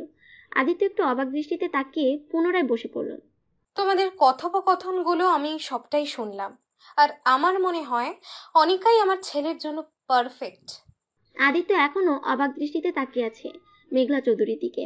তার হঠাৎই এত পরিবর্তন আদিত্য কিছুতেই হজম করতে পারছে না। তোমার বাবাকে বলবে কাল আমাদের বাড়িতে আসতে, তার সাথে এই বিষয়ে কথা বলবো আমি। পুরনো সম্পর্ক বাদ দিয়ে নতুন করে আত্মীয়তা করব তোমাদের সাথে। আদিত্য একটু অবাক দৃষ্টিতে হ্যাঁসূচক জবাব দেয়। আদিত্যের মাথায় কিছুই ঢুকছে না।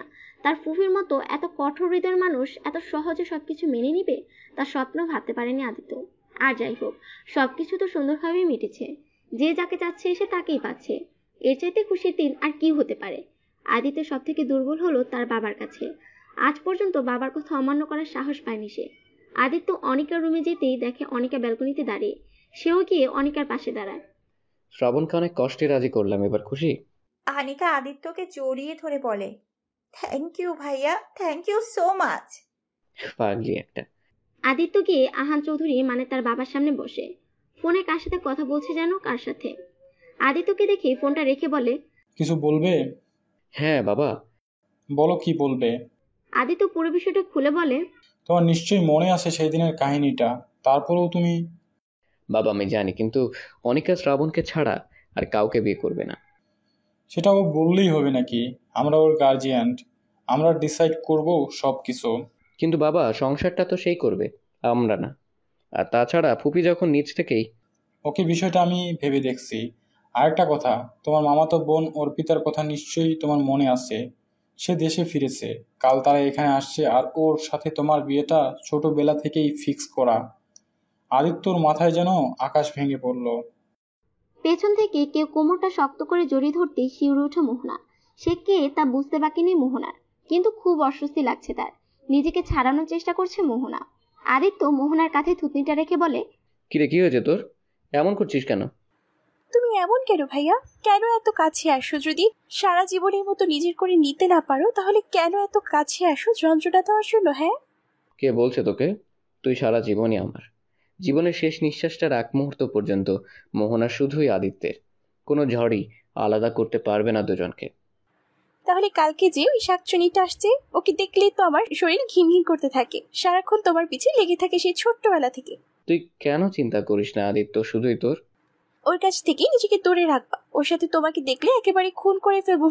এই বলে দিলাম আমি। আদিত্য একটা মৃদু হাসি দিয়ে মোহনাকে বুকের সাথে জড়িয়ে নেয়। মোহনাও বাচ্চাদের মতো লুকিয়ে যায় আদিত্যের বুকে। ইচ্ছে করছে এরকম সারা জীবন নিজেকে আদিত্যের বুকে লুকিয়ে রাখতে। ওদিকে মোহন অপেক্ষা করছে কখন তার মা ঘুমাবে, কখন তার জান পাখিকে নিয়ে রাতের আকাশে উড়াল দিবে, কখন হবে ছাদে দাঁড়িয়ে তার পাখিটার সাথে প্রেম। ইস, যদি আজ একটা মোবাইল থাকতো তাহলে লুকিয়ে লুকিয়ে মায়ের ফোন দিয়ে প্রেম করতে হতো না। যাই, ভাইয়াকে একবার বলে দেখি কোনো লাভ হয় কিনা। ভাইয়া আসবো? হাই। মোহন গিয়ে শান্তভাবে বসে আদিত্যের পাশে। ভাইয়া, তোমার কাছে কি আমি কোনোদিন কিছু চাইছি? না, কেন? একটা জিনিস চাইলে দিবা? বল। আমার একটা ফোন কিনে দিবা? আদিত্য ফোনটা অফ করে আর চোখে মোহনের দিকে তাকায়। তুই আবার ফোন দিয়ে কি করবি? মানে তোমরা যেটা করো। আগে এসএসসি পাস কর, তারপর তোকে ফোন কিনে দিব আমি নিজেই। আচ্ছা, তাহলে তুমি কালই আমার কাছ থেকে এসএসসির পরীক্ষা নিয়ে নিও। এসএসসি মানে বুঝিস? 10 পাস করতে হবে। 10 পাস করতে হবে? আমি এখন 2তে পড়ি, আরো 8 বছর। তার মানে তুমি ফোন দিবা না? বলছি না 10 পাস করলে কিনে দিব। ওকে ফাইন, তাহলে আমিও সবাইকে বলে দিব। আদিত্য আবার আর চোখে মোহনের দিকে তাকিয়ে বলে, কি বলবি তুই? তুমি যে কালকে ছাদের উপর লুকিয়ে লুকিয়ে আপুকে চু। কথাটা বের হওয়ার আগেই আদিত্য মোহনের মুখ চেপে ধরে। এই চুপ। এবার বলো, এসএসসি পাস নাকি গোপন তথ্য ফাঁস? সমস্যা নাই, একটা ছোট ফোন কিনে দিলেও হবে। ওকে, আমি যাচ্ছি। ফোন যেন খুব তাড়াতাড়ি পাই। আদিত্য একটা দীর্ঘশ্বাস নিয়ে মোহনের চলে যাওয়ার দিকে তাকিয়ে আছে। পরদিন সকালে আহান চৌধুরী, আমান চৌধুরী ও আদিত্য গিয়ে শ্রাবণের সাথে অনেকের বিয়ের ব্যাপারটা পাকা করে আসলো। কিন্তু শর্ত হলো বিয়েটা শ্রাবণদের বাড়িতেই হবে। যদিও আদিত্য তার ফুফির হঠাৎ পরিবর্তন দেখে কিছুটা সন্দেহ হচ্ছে, তার উপর আবার তাদের বাড়িতে বিয়ে, বিষয়টা কিছুতেই হজম করতে পারছে না আদিত্য। সকাল থেকে অনিকার মনে নবজাগৃত খুশির উল্লাস বয়ে যাচ্ছে। খুশিতে আজ লুঙ্গি ডান্স দিতে ইচ্ছা করছে তার, কিন্তু সমস্যা হলো লুঙ্গি কই পাবে। বিকেলে কোচিং থেকে এসে বসে আছে মোহনা আর অনিকা, সাথে মোহনও। তখনই কলিং বেল বেজে উঠলো। বসে আছিস কেন? দরজাটা খোল। আমি কেন খুলতে যাব? তুই খোল। দেখ, আমি এমনিতেই কয়েকদিন পরেই বাড়ি ছেড়ে চলে যাচ্ছি, সো কষ্ট দিবি না। আরে যা না, ওরা দাঁড়িয়ে আছে। তখনই আরেকবার কলিং বেল বেজে ওঠে। মোহনা উঠতে উঠতে বলে, ইস, একবারে বিয়ের জন্য উঠে পড়ে লেগেছে। মোহনা গিয়ে দরজা খুলতে দেখে একটা ফর্সা মেয়ে লেহেঙ্গাটা 2 হাত দিয়ে উঁচু করে ঢ্যাং ঢ্যাং করে ঢুকে পড়েছে। তার সাথে একজন লোক ও একজন মহিলা। এরাই কি তাহলে আদিত্যের মামা মামি আরো শাকচুনিটা? মোহনা এত সুন্দর হওয়ার পরেও ওকে দেখে কেমন জানি হিংসে উঠছে। আরে ও এত ফর্সা হলো কিভাবে? নিশ্চয়ই ময়দা বিদ্যা। তা না হলে ও তো আমার চাইতেও কালো ছিল। মেয়েটা যদিও তার সৌন্দর্য দিয়ে ভাইয়াকে বশ করে ফেলে, না না না, আমি থাকতে তা কিছুতেই হতে দেব না। অনেকে দৌড়ে এসে অর্পিতাকে জড়িয়ে ধরলো। মোহনার আগে কটমট করতে থাকে। বেশি রাগ হচ্ছে অনিকার উপর। বিয়ের কথা শুনে মনে ফুল ফুটেছে আজ। রাতে সবাই একসাথে খেতে বসে। অর্পিতা বসলো আদিত্যের মুখোমুখি চেয়ারে, খাচ্ছে আর বারবার আর চোখে আদিত্যের দিকে তাকাচ্ছে। ওইদিকে মোহনা রাগে কটমট করছে, কিন্তু প্রকাশ করতে পারছে না।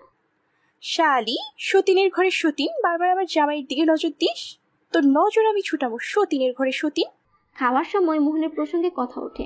অর্পিতার বাবা সাইদ সাহেব বলে ওঠে, ছেলে ক্লাস 2-তে পড়ে, এখনো মুসলমানিটা করেনি। আমি যখন কালকের দিনটা আছে, কালকে ওর মুসলমানিটা সেরে ফেলবো। স্কুলও বন্ধ আছে এখন। সাইদ সাহেব পেশা একজন ডাক্তার। আহান সাহেব তো শুনেই লাভ দিয়ে ওঠে। কম খরচে মুসলমানিটা কমপ্লিট হয়ে যাবে। কিপটা লোক, এক হলো নাচার বুড়ি, তার উপর আবার ঢোলের বাড়ি। মোহন ব্যাপারটা কিছুই বুঝে উঠতে পারছে না। মাথা নিচু করে খেয়ে যাচ্ছে। এটা আন্দাজ করতে পারছে যে কাল তার সাথে খারাপ কিছু হতে যাচ্ছে। মোহনা আদিত্যের রুমের পাশ দিয়ে যাচ্ছে। হঠাৎ দেখে অর্পিতাকে আদিত্যের রুমে। দরজার পাশে দাঁড়ায় সে। দেখে অর্পিতা, আদিত্য ও মোহন খুব ভালোভাবে গল্পের আসর জমিয়েছে। আদিত্য আর অর্পিতার মুখে হাসাহাসি তো আছেই। আদিত্যের হঠাৎ চোখ যায় দরজার দিকে। দেখে মোহনা দাঁড়িয়ে সেখানে আগে ফুসফুস করে নিজের রুমের দিকে হাঁটা ধরলো। আদিত্য জিভ কামড়ে মোহনার রুমের দিকে হাঁটা ধরে। ওদিকে অর্পিতা একটু অবাক দৃষ্টিতে আদিত্যের দিকে তাকিয়ে আছে। নিজের হবু বউকে রেখে আরেকজনের রাগ ভাঙাতে চলে গেল সে। এই মোহনার বাচ্চাটা আগেও আদিত্যের সাথে আমায় কথা বলার সুযোগ দিত না। এদিকে মোহন এখনো গভীর চিন্তায় মগ্ন। শালা মুসলমানের জিনিসটা কি? তোমাকে বলছি না ওই শাকচুনিটার কাছে যাবে না? আরে বাবা, ভুল হয়ে গেছে আমার। আর আমি তো যাইনি, সেই তো এসেছে আমার কাছে একটু কথা বলার জন্য। না, তুমি কথা বলবা না, ওকে বের করে দিবি রুমের থেকে। আরে ও মেহমান মানুষ, আর তুই আমায় হারানোর ভয় পাচ্ছিস না? এই তোর মাথায় হাত রেখে বললাম, এই আমার একমাত্র মনের ঘরটাতে শুধু একজনেরই জায়গা আছে, আর সেই জায়গাটাতে তুই বিহনে অন্য কেউ কখনোই নিতে পারবে না। কথাটা যেন মনে থাকে। ওদিকে সবাই মিলে গল্প করছে। সেই ফাঁকে মোহন তার মায়ের ফোনটা নিয়ে আসে। ছাদে এসে ফোন দেয় তার সেই জান পাখি তানিশাকে। একবার কল বাজতেই রিসিভ করো। এই, তোমার এতক্ষণ লাগে ফোন দিতে? কখন থেকে ওয়েট করছি আমি। আর বলো না, বাড়িতে মেহমান আসছে। ও, তো বাবু খাইছো? আরে তোমার খাওয়া খাওয়াই বাদ দাও, এদিকে আমার জান নিয়ে টানাটানি শুরু হয়ে গেছে। কেন বাবু, কি হইছে? আরে ডাক্তার আঙ্কেল আমার বিরুদ্ধে বিদ্রোহ ঘোষণা করে দিছে। কাল নাকি আমাকে মুসলমানি করাবে। এটা আবার কি জিনিস? আরে আমি নিজেও জানি না এটা কি। আচ্ছা ভয় পেও না, হয়তো ভালো কিছুই হবে। তুমি দেখছি অনেক টেনশনে আছো, যাও ঘুমিয়ে যাও, আর আমি দেখি ব্যাপারটা কি। এদিকে রাত প্রায় 12টা। ঘুমের ঘরে ছটফট করছে মোহনা। তার চোখের সামনে দিয়ে অর্পিতা নিয়ে যাচ্ছে আদিত্যকে। লাফ দিয়ে ঘুম থেকে উঠে টেবিলে রাখা পানিটা একটানে খেয়ে ফেলল সে। সোজা আদিত্যের রুমের দিকে হাঁটা ধরল সে। ওইদিকে মোহনের বিপদের কথা শুনে ঘুমাতে পারছে না তানিশা। তারও খুব টেনশন হচ্ছে, তার প্রিয়তম কি এমন বিপদে পড়তে যাচ্ছে। আদিত্যের ঘুমন্ত চেহারাটার দিকে এক পলকে তাকিয়ে আছে মোহনা। মিঠি মিঠি অন্ধকারের মাঝেও যেন পরিষ্কার অনুভব করছে আদিত্যের চেহারাটা। মনে জেগে উঠছে একটা অন্যরকম অজানা অনুভূতি। মোহনা আজ অজান্তেই আদিত্যের দুই চোখটায় নিজের ঠোঁট ছুঁয়ে দিল, কিন্তু এতে যেন তৃপ্তি মিটেনি তার। গালে কপালে অনেকগুলো চুমু দিতে থাকে সে। হঠাৎ দেখলো আদিত্য চোখ মেলে তার দিকে তাকিয়ে আছে। খানিকটা লজ্জায় পড়ে গেল সে। লজ্জায় আদিত্যের চোখে চোখ রাখার সাহস পাচ্ছে না সে। পুরো মুখ তো লাল করে দিলেন মহারানী, আমার ঠোঁট জোড়া কেন বাদ দিলেন? নাকি এটা আপনার চোখে পড়েনি লাল করার জন্য? মোহন এবার পুরাই লজ্জায় পড়ে গেল। ইস, হাদারামটা কি আর জেগে ওঠার সময় পেল না, এখন জাগতে হলো তার। কি একটা রোমান্টিক সিনে ছিলাম, সব মাটি করে দিল। তুই কিরে বিড়বিড় করে কি বলছিস? কই না তো। অনেক রাত হয়েছে, যা ঘুমিয়ে পড়। আমি কোথাও যাব না, এখানেই ঘুমাবো। মানে কি, আমার সাথেই? হ্যাঁ। দেখ, তুই আর আমি কিন্তু স্বামী স্ত্রী না। তো কি হয়েছে, আমি কি তোমার কাছে স্ত্রীর অধিকার চেয়েছি? আমি জাস্ট তোমার সাথে ঘুমাবো, এতটুকুই। ওকে, কিন্তু সকাল হওয়ার আগেই চলে যাবি। বাড়ির কেউ দেখলে অন্য কিছু মনে করবে। করলে করুক, তাতে কি? ও আচ্ছা, ওই শাকচুনিটা তো তোমাকে আর বিয়ে করতে চাইবে না, তাই তো? আর আমি তোমাকে ছেড়ে চলে গেলেও সমস্যা নেই। ওকে, আমি যাচ্ছি, থেকো তুমি তোমার ওই শাকচুনিটাকে নিয়ে। আমি আগেই বুঝেছি কেন তোমার বিয়ে করার পরও তুমি কাউকে কিছু বলনি। তুমি আগে থেকে ওই শাকচুনিটাকে বিয়ে করতে রাজি আছো, তাই আমাকে এতদিন অবহেলা করেছো, আমি সবই বুঝি। যদি সেদিন শ্রাবণকে বিয়ে করে নিতাম তাহলেই ভালো হতো। যেদিন আমার বাচ্চা এসে তোমায় মামা মামা বলে ডাকবে সেদিন বুঝবে। আদিত্য আর কিছু বলতে না দিয়ে মোহনার দুই গালে দুইটা আঙুল দিয়ে চেপে ধরে তার মুখের কাছে নিয়ে আসে। কোথায় শিখেছিস এত পাকনা পাকনা কথা? অনেক পাকনা হয়ে গেছিস না? আর তোর এতগুলো প্রশ্নের উত্তর আমি এখন দিব না, সময় হলে তুই নিজেই জানতে পারবি। মোহনা ভ্যা ভ্যা করে কাঁদতে কাঁদতে নিজের রুমে চলে যাচ্ছে, আর আদিত্য চেয়ে আছে মোহনার চলে যাওয়ার দিকে। মোহনার কাণ্ড দেখে অজান্তে যেন মুখে একটা হাসি ফুটে ওঠে আদিত্যের। সকালে জানালা ভেদ করে মিষ্টি আলো পড়ল মোহনার মুখে। রাতে হালকা একটু বৃষ্টি হয়েছিল, গাছের ভেজা পাতাগুলো রোদের আলোয় ঝলমল করছে অনেকটাই আয়নার মতো। সকালে মিষ্টি আলো চোখে পড়তে ঘুম ভাঙে মোহনার। ঘুম ভাঙতেই দেখে আদিত্যের বুকে শুয়ে আছে সে। অবাকের সাথে হালকা বিরক্ত বোধও অনুভব করছে সে। কাল রাতে এমন করে কিনা এখন দরদ দেখাতে আসছে। ওদিকে অর্পিতা হাতে এক কাপ চা নিয়ে আদিত্যের রুমের দিকে যায়।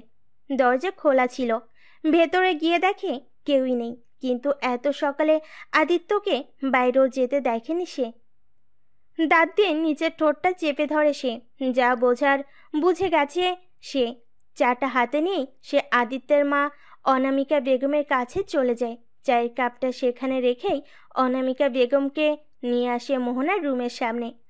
এদিকে মোহনা এখনো শুয়ে আছে আদিত্যের বুকে।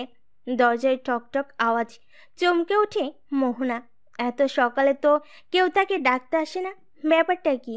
আদিত্যকে বারবার ধাক্কা দিচ্ছে মোহনা, কিন্তু ওঠার কোনো নাম গন্ধও নেই।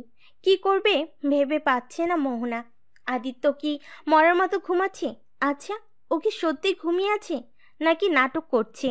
দরজার ওপাশ থেকে মোহনা নামক একটা শব্দ তার কানে ভেসে এলো। আদিত্যের উপর এক রাশ রাগ নিয়ে ভয়ে ভয়ে দরজা খুলতে যায় সে। না জানি আদিত্যকে দেখলে সবাই কি মনে করবে। দরজার সামনে দাঁড়িয়ে একটা লম্বা শ্বাস নিয়ে নিজেকে স্বাভাবিক করার চেষ্টা করছে মোহনা।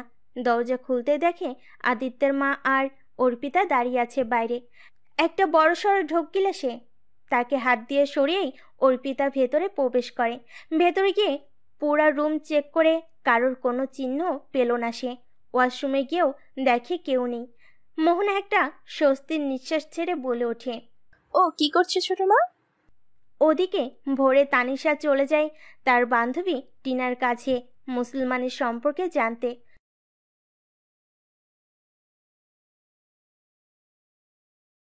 কি তুই এত সকালে? আর বলিস না দোস্ত, কাল থেকে একটু টেনশনে আছি। কি টেনশন? আচ্ছা আগে বলতো মুসলমানি কি? যদিও আমি শিওর জানি না, তবে হ্যাঁ শুনেছি ছেলেদের ওইটা কেটে ফেলাকে মুসলমানি বলে। ওইটা আবার কোনটা? আরে ওইটা। ওইটা কি? কি করে যে বলি তোকে, এদিকে আয়, কানে কানে বলি। কি বলছিস তুই? ওইদিকে ছাদে গিয়ে হাতাহাতি করছে মোহন। টেনশন নামক ভাইরাসে আক্রান্ত সে আজ। আদিত্য ছাদে এসে দেখে মোহন ছাদের কার্নিশ ধরে আছে। মোহনের পাশে গিয়ে দাঁড়ায় সে। ভাইয়া মুসলমানি কি রে? তোর ভবিষ্যৎ অন্ধকার। কি বলছো? কিভাবে? তোর ওইটা কেটে ফেলবে। কি বলো? তাহলে এখন উপায়? চিন্তা করিস না ভাই, আমি তোর পাশে আছি। সকালবেলায় মোহনের মুসলমানির কাজ সম্পূর্ণ হয়ে গেল। ডাক্তার আঙ্কেল বলেছে 7 দিনের ভেতরে ভালো হয়ে যাবে। 10 দিন পর মোহন এখন পুরোপুরি সুস্থ। তানিশার কথাই আজ পার্কে আসলো সে, হাতে একটা কাঁটাযুক্ত গোলাপ। তানিশা এসে তার সামনে মন খারাপ করে দাঁড়িয়ে আছে। তোমার কি হয়েছে? মন খারাপ করে আছো কেন? আমি তোমাকে আর ভালোবাসতে পারবো না। কিন্তু কেন? আপু বলেছে আমাদের আর কিউট কিউট বাচ্চা হবে না। এটা কিছুতেই হতে পারে না। কিন্তু কেন? তোমার ওইটা নাই যে। আরে পাগলি, আছে তো। ডাক্তার আঙ্কেল একটুখানি কাটছে। কি সত্যি বলছো? হ্যাঁ গো হ্যাঁ, বিশ্বাস না হলে দেখবা। এই না না থাক, কিন্তু ডাক্তার আঙ্কেলকে অনেক অনেক ধন্যবাদ জানাই যে তার জন্য আজ আমাদের সাজানো সংসারটা রক্ষা পেল। এদিকে অনিকার আর শ্রাবণের বিয়ে আগামীকাল। শর্ত অনুযায়ী অনিকাকে নিয়ে চলে এলো সবাই শ্রাবণদের বাসায়। এই কয়দিনে শ্রাবণ আর অনিকার সম্পর্কটা এমন আকার ধারণ করেছে যে কেউ বলবে না এটা অ্যারেঞ্জ ম্যারেজ নয়, পুরোটাই লাভ ম্যারেজ। বাড়িটা সাজানোর কাজ চলছে। মেঘলা চৌধুরীর একমাত্র ছেলের বিয়ে বলে কথা। বাড়িতে মেহমান আসতে শুরু করে দিয়েছে। রাতে গায়ে হলুদ শেষে অনিকাকে সাদে আসতে বলল শ্রাবণ। মোহনা আজ সারাদিন অনিকার কাছেই ছিল, কিন্তু অর্পিতাকে সেই আসার পর থেকে আর দেখল না। মোহনার মনে কত মতো শুরু করে দিল, শাকচুনিটা আবার আমার জামের পিছনে লেগে নেই তো? ওর জ্বালায় একটু শান্তিতে চলাফেরাও তো দূরের কথা, শান্তিতে ঘুমোতেও পারি না। সারাক্ষণ সিকিউরিটি গার্ডের মতো পাহারা দেওয়া লাগে। শালিক, অর্পিতার বাচ্চা আর কোনো মানুষ পেল না। বেছে বেছে আমার স্বামীটাই নজর পড়ল তার। মধ্যরাতে সকলের আড়ালে অনিকা ছাদে চলে যায় শ্রাবণের কাছে। শ্রাবণের পিছনে গিয়ে দাঁড়াতে একটা ছোট্ট কাশি দেয় সে। শ্রাবণ পেছনে ফিরে দাঁড়ায়, দুজন দুজনের মুখোমুখি। ওদিকে মেঘলা চৌধুরী অপেক্ষার প্রহর গুনছে। প্রতিশোধের আগুন তাকে জ্বালিয়ে শেষ করে দিচ্ছে। কখন আসবে বিয়ের সময়, কখন নিবে তার ওই অপমানের প্রতিশোধ? আর যাই হোক, অপেক্ষা শব্দটাই পৃথিবীর বিরক্তিকর শব্দের মধ্যে অন্যতম। জানালার পর্দাটা হাত দিয়ে সরিয়ে দিতেই সকালের মিটিমিটি মিষ্টি সূর্যের আলোটা ব্যস্ত হয়ে যায় অনিকার মুখ দর্শনে। মিষ্টি রোদের আলোটা মুখে পড়ায় উজ্জ্বলতা যেন আরো দ্বিগুণ বেড়ে গেল তার। শ্রাবণ দেখলে সে আবার নতুন করে অনিকার প্রেমে পড়তে বাধ্য। মিটিমিটি চোখ খুলতেই রোদের আলো চোখে পড়ে তার। মুখ দিয়ে সূচক একটা শব্দ করে ওঠে সে। সূর্যের আলোটা এক হাত দিয়ে আড়াল করে মোহনার দিকে ফিরে তাকালো সে। মোহনা এগিয়ে এসেই অনিকার মাথায় নিচ থেকে বালিশটা একটানে সরিয়ে ফেলে। এই সকাল সকাল কি শুরু করলি মোহনা? কি শুরু করলাম মানে? আজই তোর বিয়ে খবর আছে। কয়টা বাজে এখন? তোর হাতেই তো ফোন দেখছি, সেখানে দেখে নে। এখন 9টা বাজে আর তুই এখনো পড়ে পড়ে ঘুমোচ্ছিস? বলেছিলাম এত ঘুম আসে কোথা থেকে তোর? হ্যাঁ মোহনা প্লিজ, কি শুরু করলি? এমনিতেই রাতে ঘুম হয়নি, এখন একটু ঘুমাই। এত ঘুমাতে হবে না, উঠ ফ্রেশ হয়ে নাস্তা করে নে। রাতেই বিয়ের সকল কার্যক্রম শুরু হয়ে গেল। আদিত্যই সব কিছু সামলাছে। বলতে গেলে সে দুই পক্ষরই, তাই কাজের চাপটা একটু বেশি। রাত প্রায় ঘনিয়ে এলো, ঘনিয়ে আসছে বিয়ের সময়। আর কিছুক্ষণ পরেই একটা পবিত্র বন্ধনে আবদ্ধ হতে যাচ্ছে শ্রাবণ আর অনিকা।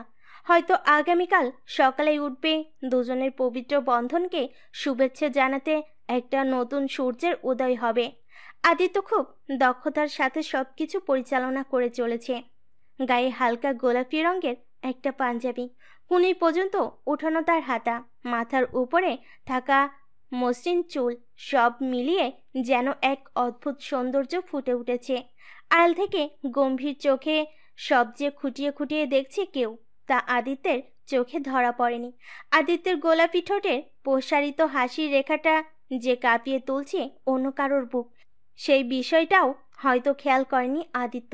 তার খেয়ালি বেখেয়ালি করা ছোট্ট কাজগুলো সব থেকে সুন্দর বলে চেঁচিয়ে উঠছে কারোর মন, তাও ছিল তার ধারণার বাইরে। সব অনুভূতিগুলো দরজার আড়ালেই থেকে গেছে।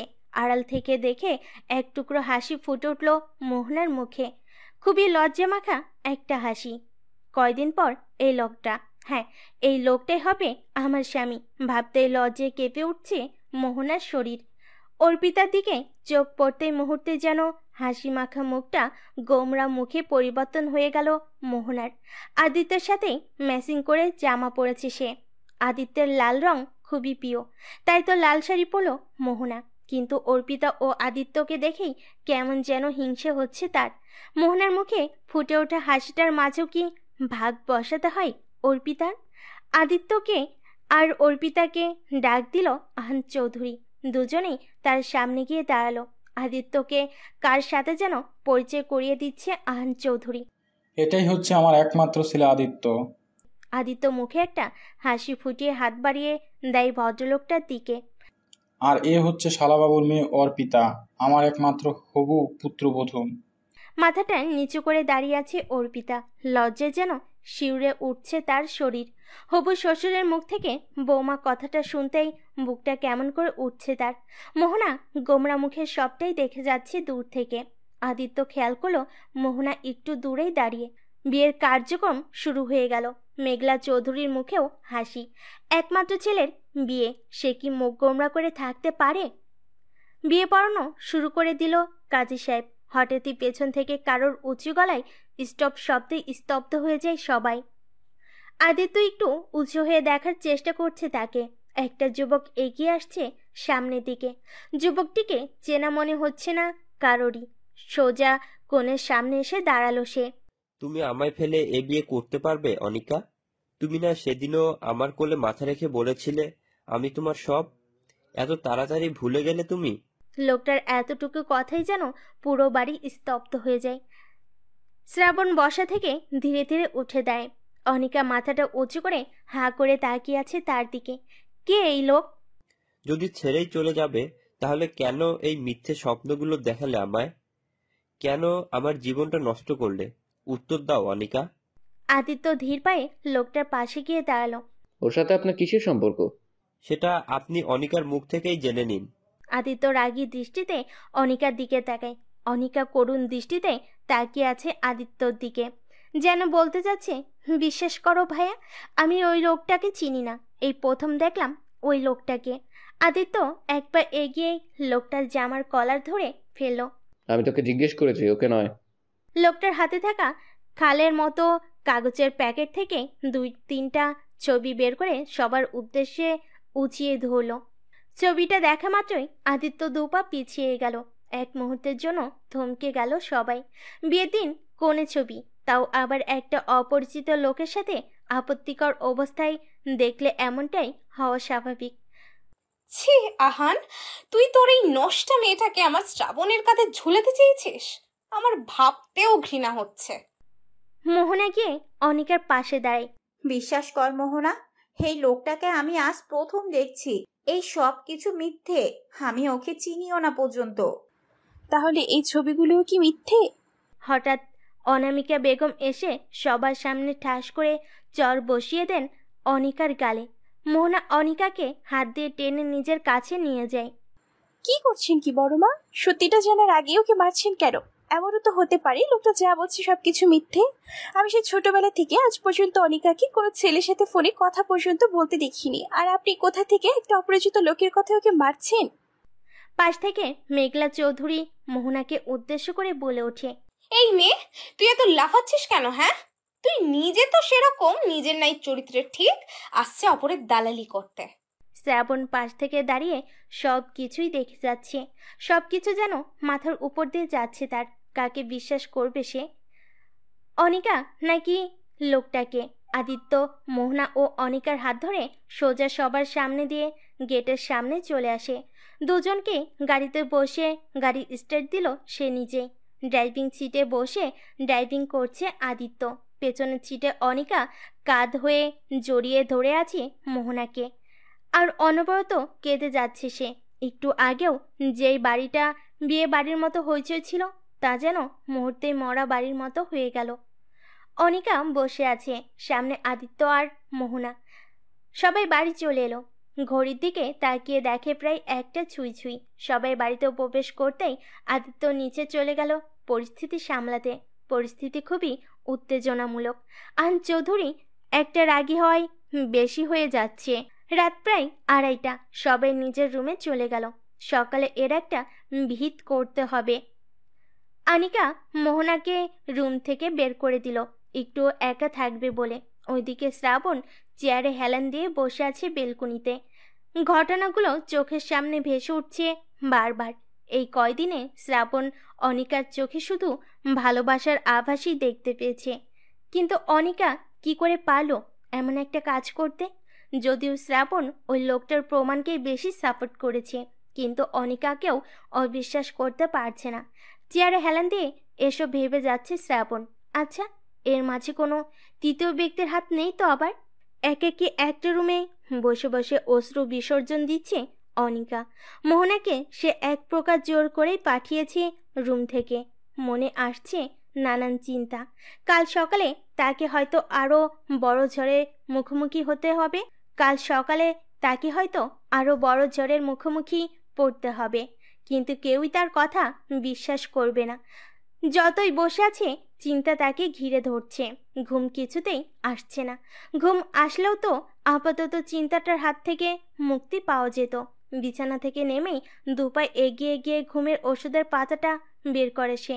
দেখে গুনে গুনে 5টা আছে সেখান থেকে সব কয়টা ওষুধ হাতে নিল অনিকা। চোখ বন্ধ করে সবগুলো ওষুধ একসাথে খেয়ে নিল সে। বিছানায় গা এলিয়ে দিল। চোখ দুটো যেন ধীরে ধীরে লেগে আসছে তার। হয়তো এই ঘুমেই হবে তার জীবনের সমাপ্তি।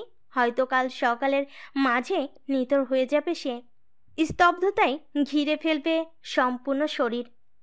হসপিটালের বারান্দায় পায়চারি করছে সবাই। কেউ হয়তো বসে আছে ভিতরে। অনিকা আর কিছু ডাক্তার। মুহূর্তে সেখানে ছুটে এলো শ্রাবণ বারবার ফোন করছিল আদিত্যের কাছে অনিকার খবর জানার জন্য। আদিত্য সত্যিই বলে দিল তাকে। তারপরেই শ্রাবণ ছুটে আসে হসপিটালে। রাতে সবাই ঘুমের ঘরে বিভোর। অনিকা 5টা ঘুমের ওষুধ খেয়ে ধীরে ধীরে 2 চোখ লেগে আসছে তার। গভীর ঝিমুনিতে নিজের দেহটা এলোমেলোভাবে এলিয়ে দিল খাটে।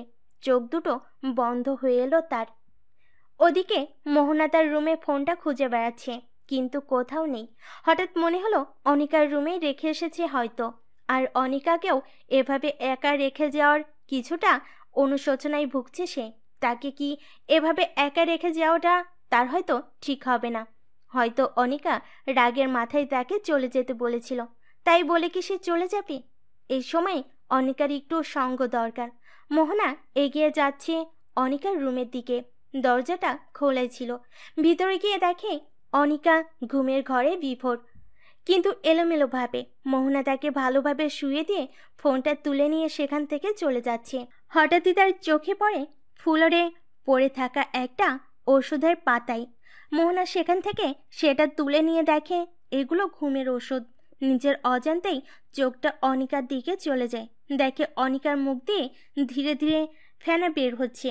মুহূর্তেই মোহনার হাত থেকে ওষুধের পাতাটা আর ফোনটা ফ্লোরে পড়ে গেল। ফোনের গ্লাসটা হয়তো কয়েক টুকরো হয়ে গেছে। 2 কানে হাত দিয়ে চেপে ধরে একটা চিৎকার দিয়ে ওঠে মোহনা। দৌড়ে আদিত্য সেখানে প্রবেশ করলো। রুমে প্রবেশ করা মাত্রই দেখে অনিকার মুখে ফেনা। আদিত্য যা বোঝার বুঝে গেছে। অনিকাকে কোলে তুলে নিয়ে এগিয়ে যাচ্ছে বাইরে গাড়ির দিকে।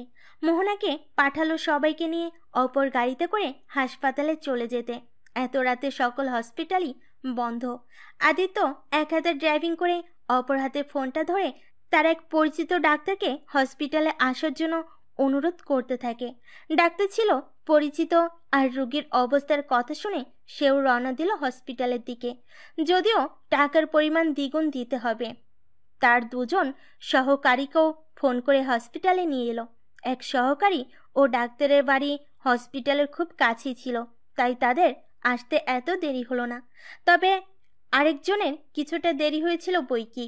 অনেকক্ষণ পর অপারেশন থিয়েটার থেকে বেরিয়ে আসে ডাক্তার। সবাই কৌতূহল নিয়ে তার দিকে এগিয়ে যায়। ডোন্ট ওয়ারি, রোগী এখন মোটামুটি আছে। ভাগ্য ভালো যে সময় মতন সবকিছু হয়ে গেল। কৌতূহল নিয়ে শ্রাবণ বলে উঠল, আমরা কি দেখা করতে পারি? হ্যাঁ অবশ্যই, কিন্তু বেশি প্রেসার দেওয়া যাবে না। শ্রাবণের মুখে এমন কথা শুনে অনিকার বাবা আহান চৌধুরী মাথা নিচু করে আছে। ঘৃণায় নয়, বরং লজ্জায়। 2টা মেয়ের সাথে বিয়ে ঠিক করে 2বারই ছোট হতে হয়েছে তাকে।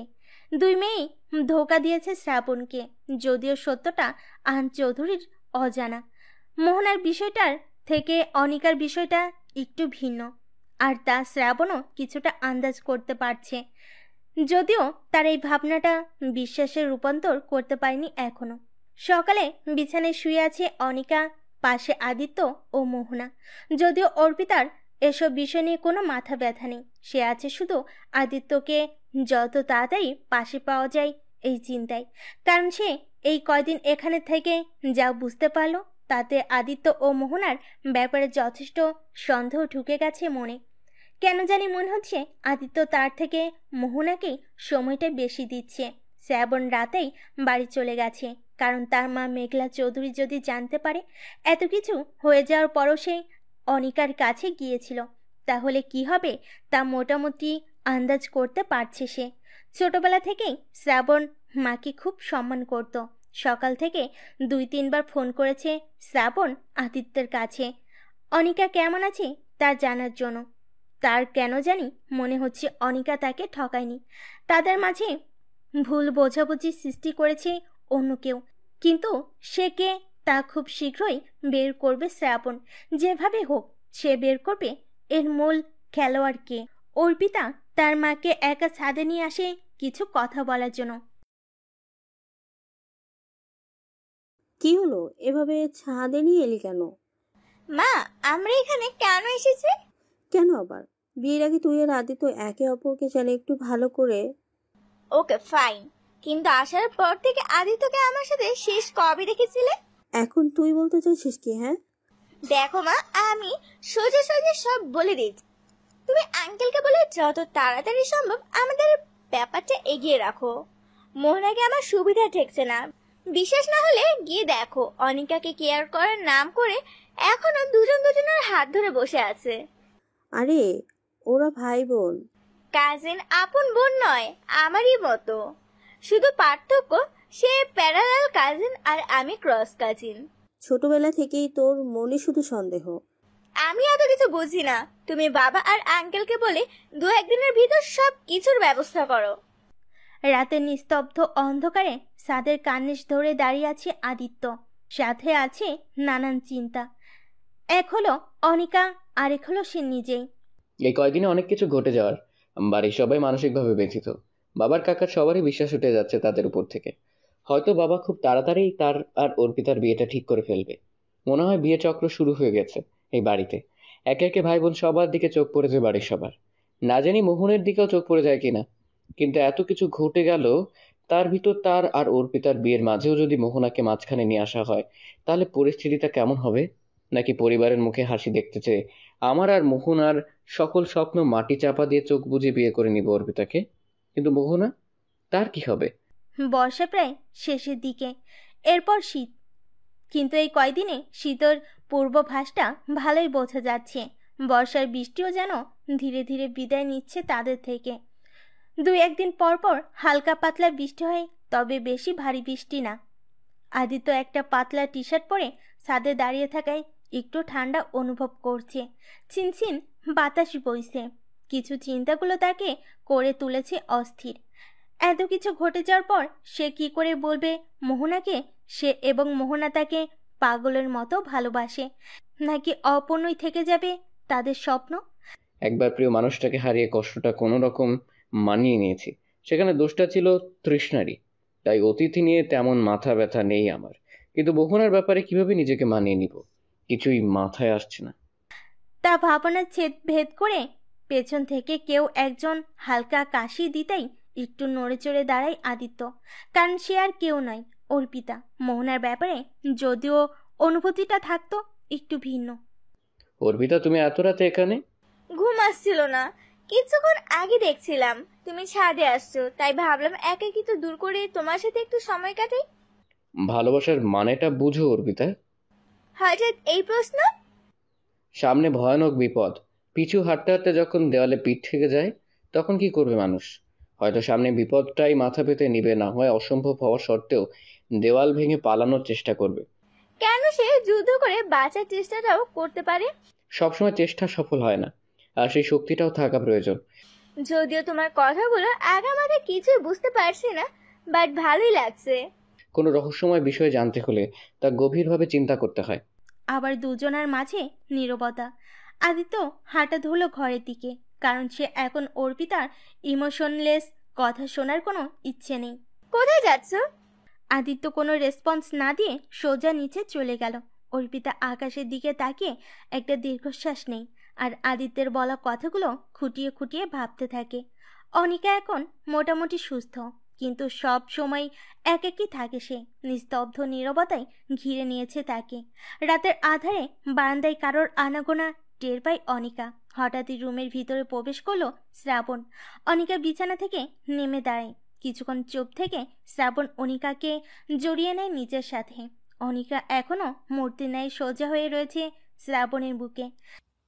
আমি জানি অনিকা, তোমার কোনো দোষ নেই, সব কোনো না কোনো খেলা চলছে, আর তা খুব শীঘ্রই জানতে পারবো আমি। শ্রাবণের বুকে থাকা অবস্থায় চোখ বেয়ে বেয়ে পানি পড়ছে অনিকার। যেখানে নিজের মানুষরাই তাকে বিশ্বাস করছে না, সেখানে কিনা অন্ধকার একটা ঘরে চেয়ারে হাত পা বাঁধা অবস্থায় বসে আছে মুখে কাপড় পেঁচানো একটা ছেলে। সামনে চেয়ার টেনে বসলো শ্রাবণ। মুখ বাঁধা অবস্থায় হো হো করা ছেলেটা হলো সেই যার কারণে অনিকার বিয়ে ভেঙেছিল। অনিকার সাথে তোর কিসের সম্পর্ক? ও সরি, তোর মুখটাই তো খুলতে ভুলে গেলাম, এবার বল। অনিকা আমার গার্লফ্রেন্ড। সেই দিন তো প্রমাণও দেখলে, এখন আবার কি চাও? বেশি কিছু না, আমি শুধু সত্যিটা জানতে চাই। কি সত্যি? এটাই সত্যি যে আমরা দুজন দুজনকে ভালোবাসি। শ্রাবণ একরাশ বিরক্ত নিয়ে তার মুখে একটা টেপ মেরে চলে আসে। ওইদিকে 2 দিন পর অর্পিতার বাবা আসবে আদিত্য আর অর্পিতার বিয়ের কথা পাকা করবে বলে। বারান্দায় দাঁড়িয়ে আছে আদিত্য। অনুভব করলো পেছনে কোনো মেয়ে দাঁড়িয়ে আছে। পেছনে ফিরতে দেখে মোহনা ছলছল দৃষ্টিতে তার দিকে তাকিয়ে আছে। মনে হচ্ছে এখনই ওর 2 চোখ বেয়ে গড়িয়ে পড়বে অজস্র অশ্রুকণা। ওইদিকে শ্রাবণ বসে আছে বেঁধে রাখা লোকটার সামনে। 2 দিন তাকে বেঁধে রেখেছে শ্রাবণ সত্যটা জানার অপেক্ষায়, কিন্তু এত কঠিন হৃদয়ের মানুষও আছে তা শ্রাবণের আগে জানা ছিল না। তুই কি সত্যিটা বলবি নাকি আরো কদিন এভাবে পড়ে থেকে থেকে মরবি? ভাইয়া, আমি আপনাকে সব বলবো। আগে শুধু আমাকে একটু খাবার দিন, প্রচন্ড খিদে পেয়েছে আমার। 2 দিন ধরে তো এখানেই বেঁধে রেখেছেন খাবার ছাড়া। আগে সত্যিটা বলবি, তারপর এসব কিছু বল। বিশ্বাস করুন, আমি সবকিছু করেছি ওই আগুনের কথায়। সেই আমায় টাকা দিয়েছিল এসব কিছু করার জন্য। মোহনা হুট করে আদিত্যকে জড়িয়ে ধরল। মোহনার ধাক্কায় তাল সামলাতে না পেরে আদিত্য এক পা পিছিয়ে গেল। আদিত্য একটা মুচকি হাসি দিয়ে মোহনাকে জড়িয়ে নিল নিজের সাথে। একে অপরকে আষ্টে পিষ্টে জড়িয়ে ধরে আছে। আদিত্য তার টি শার্টের বুকের দিকটা কিছুটা ভিজা আন্দাজ করলো। 2 হাত দিয়ে মোহনার মুখটা উঁচু করে ধরতে দেখে মোহনার চোখ বেয়ে পানি পড়ছে। 1 হাত দিয়ে তার চোখের পানি মুছে দিল আদিত্য। তুমি তাহলে ওই শাকচুনিটাকে বিয়ে করে ফেলবে, তাই না? কে বলছে তোকে? 2 দিন পর তার বাবা আসবে কথা বলতে। তুমি কেন আমাদের ব্যাপারটা সবাইকে বলছো না? সময় হোক। কখন সময় হবে? যখন তুমি তাকে বিয়ে করে সংসার করবে আর তোমার ছেলে মেয়েগুলো আমায় ফুপি ফুপি বলে ডাকবে তখন। দেখো, আমি কিন্তু এসব ফাজলামি করতেছি না। তুমি না হয়ে আজকের ভিতর সবকিছু করবে, না আমার মরা মুখ দেখবে। আচমকাই ঠাস করে একটা চোর পড়ে গেল মোহনার গালে। আবারও তুই মরার কথা মুখে আনলি? মোহনা গালে হাত দিয়ে বলে ওঠে, মারো, যত ইচ্ছে মারো, পারলে মেরেই ফেলো, তারপরেও আমি তোমাকেই চাই। তুমি হিনা বেঁচে থাকার চেয়ে মরে যাওয়াই অনেক ভালো। সত্যি তোকে মেরে ফেলবো আমি, যদি এরকম কথা আর বলিস। এই বলেই আদিত্য রুমের দিকে হাঁটা ধরলো। থেমে গিয়ে আবার মোহনার দিকে তাকালো সে। সামনে তো বিয়ে, বিকেলে একটু কেনাকাটা করবো, আর তুইও আমার সাথে যাবি, রেডি থাকিস। মোহনা এবার আর কিছু বলছে না। নিজের ভালোবাসার মানুষের বিয়ের কেনাকাটা করবে সে, কয়জনের ভাগ্যেই জুটে। দুপুরে শ্রাবণ ও তার মা একসাথে লাঞ্চ করছে। কাজের মেয়েটা খাবার সাজিয়ে দিচ্ছে টেবিলে। মা, হয়তো আজ আমাদের সাথে এখানে অনিকাও থাকতো। ওই চরিত্রহীন মেয়ের কথা আমি শুনতে চাই না। ওর আসল চেহারাটা সেদিনই তো নিজের চোখেই দেখলি। এমন তো হতে পারে যা সত্যতা আমরা দেখছি না, আর যা দেখছি তা সত্য না। তুই কি আমাকে নিজের চোখে যা দেখেছি তাই অবিশ্বাস করতে বলছিস? জাদুতে বিশ্বাস করো? মোটেও না। আমিও কিন্তু একটা জাদু জানি। কেমন? শ্রাবণ টেবিলে একটা কাগজের টুকরা রাখলো। মা, তুমি এখন শুধু আমার হাত আর কাগজের দিকে তাকিয়ে থাকো আর দেখতে থাকো জাদু। আমার আঙ্গুলের ইশারায় কাগজটা কিভাবে নাড়াচাড়া করে দেখো। শেফালি, তুমিও দেখো, শুধু আমার হাত আর কাগজের দিকে। মেঘলা চৌধুরী ও শেফালি দুজনেই তাকিয়ে আছে কাগজটার দিকে। সত্যি কাগজটা তার আঙ্গুলের ইশারায় নাচছে। মেঘলা চৌধুরী চোখ বড় বড় করে তাকিয়ে আছে কাগজটার দিকে।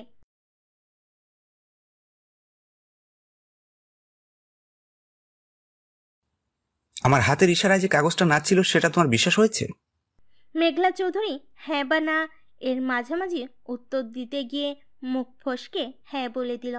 তার মানে তুমি বিশ্বাস করছো যে আমার হাতের ইশারায় কাগজটা নাচছিল? হ্যাঁ। কিন্তু তুমি যা দেখেছো সবই ভুল, আর যা সত্য তা তুমি দেখোনি। তুমি কি আমার মুখের দিকে তাকিয়েছিলে? আমি যে খুবই গোপনীয়তার সাথে ফু দিয়ে কাগজটা নাড়িয়েছি সেটা খেয়াল করেছিলে? না। হয়তো সত্যিটা এখন আমাদের জানার বাইরে। কাগজ আর হাতের মাঝে ফুটা যেমন তোমাদের অজানা, অনিকা এবং ছেলেটার মাঝেও এমন জন আছে, তাও হয়তো আমাদের অজানা। এসির মাঝেও শরীরটা কেমন ঘামাচ্ছে মেঘলা চৌধুরী, হয়তো ছেলের কথা শুনি। বিকেলে আদিত্য মোহনার ঘরে গিয়ে দেখে মোহনা এখনো রেডি না হয়ে বসে আছে। কিরে, তুই এখনো রেডি হসনি? আমি যাব না, তুমি তোমার বউকে নিয়ে যাও। কথা না বাড়িয়ে চুপচাপ কাপড় চেঞ্জ করে রেডি হয়ে নে, আর খবরদার মুখে মেকআপ দিবি না। পারবো না, যাও তো এখান থেকে। তাহলে কি আমি জামা পরিয়ে দিব? মোহনা এবার কিছুটা লজ্জা নিয়ে মাথা নিচু করে নেয়। আদিত্য ড্রাইভিং করছে আর অপর সিটে মোহনা বাইরের দিকে তাকিয়ে আছে। আদিত্য জোর করে তাকে নিয়ে এসেছে। দুজনের মাঝে নীরবতা। আদিত্য মাঝে মাঝে দু একটা কথা বলেও মোহনা সাড়া দিচ্ছে না। হয়তো আদিত্যের বলা কথাগুলো মোহনার কান অবধি পৌঁছাচ্ছে না। হঠাৎই গাড়ির জোরে ব্রেক করায় মোহনার ধ্যান ভাঙ্গে। মহারানী, অনুগ্রহ করে এবার নামবেন কি? আদিত্যের কথা শুনে মোহনা বাইরের দিকে একটু ভালো করে চোখ দিতেই বড় একটা সাইনবোর্ডে লেখা দেখে কাজী অফিস। মোহনার বুকে চিনচিনে ব্যথাগুলো এবার ধীরে ধীরে কমে আসছে, কিন্তু বেড়ে যাচ্ছে হৃৎপিণ্ডের ধুকধুক শব্দটা। গাড়ি থেকে নেমে নিচে দাঁড়ায় সে। আদিত্য তার হাত ধরে সোজা কাজী অফিসের ভিতরে নিয়ে যায়। মোহনার বুকে ধুকধুক শব্দটা বেড়ে চলেছে। এতদিন তো সে এই দিনটার জন্যই অপেক্ষা করছিল, তাহলে কেন আজ তার এত ভয় করছে? আর এই সময় নিজেকে অনেক স্বার্থপরও মনে হচ্ছে তার। তার আপন মানুষগুলোকে না জানিয়ে এত বড় একটা কাজ করতে যাচ্ছে সে। ভিতরে প্রবেশ করতেই দুজনকে দেখতে পাই মোহনা। হয়তো আদিত্যের বন্ধুই হবে। কিছুক্ষণের ভেতর একটা নতুন সম্পর্কে জড়িয়ে গেল দুজন। 101 টাকা দেনমোহরে বিয়েটা সম্পূর্ণ হয়ে গেল। সবকিছু যেন মাথার উপর দিয়ে যাচ্ছে তার। মনের ভয়টা বেড়ে চলল, সাথে কিছুটা লজ্জাবোধও করছে। একটু আর চোখে আদিত্যের দিকে তাকায় সে। এই লোকটা এখন আমার বিবাহিত স্বামী ভাবতে লজ্জায় লাল হয়ে যাচ্ছে সে। কিন্তু কেন তার এত লজ্জা লাগছে? সে তো ঠিকই তার স্বপ্নের ছোঁয়া পেতে যাচ্ছে, কিন্তু সবার মনে কষ্ট দিয়ে সুখী হতে পারবে কি? রাত ঘনিয়ে এলো। আদিত্য আর মোহনা বাড়ি ফিরে আসলো। বাড়িতে প্রবেশ করা মাত্রই মোহনার বুকটা কেঁপে ওঠে। কিন্তু আদিত্যর দিকে তাকে কোনো চিন্তার ছাপই দেখতে পায় না সে। ওদিকে শ্রাবণ বসে আছে ওই লোকটার সামনে। লোকটার মুখ থেকে আগুনের ঠিকানাটাই বের করতে পারছে না সে। সে বলে যাচ্ছে আগুনের সাথে শুধু ফোনেই তার কথা হয়েছিল, কিন্তু নাম্বারটাও বন্ধ। তাই লোকটার কথা শ্রাবণ বিশ্বাস করতেই পারছে না। আগুনকে পেলেই হয়তো মূল বিষয়টা সামনে বেরিয়ে আসবে, নাকি এর ভেতরেও অন্য কেউ লুকিয়ে আছে তা শ্রাবণের জানার বাইরে। ওদিকে রুমে একা বসে আছে মোহনা। নিজের মধ্যে একটা নতুন বউ ফিলিংস আসছে। বারবার যেন হারিয়ে যাচ্ছে আদিত্যকে নিয়ে তার স্বপ্নের জগতে। কিছুটা লজ্জাও হচ্ছে তার, সাথে জড়িয়ে আছে কিছু ভয়। কি করে সবাইকে বলবে তাদের বিয়ের কথা? মোহনা দরজার দিকে তাকাতে দেখে আদিত্য দরজা আটকে ধীরে ধীরে তার দিকে এগিয়ে আসছে। মোহনা একটা শুকনো ঢোক গিলল। আদিত্য যতই তার দিকে এগিয়ে আসছে ততই তার বুকের ভেতরে ধুকধুক হৃৎপিণ্ডের আওয়াজ বেড়েই চলেছে।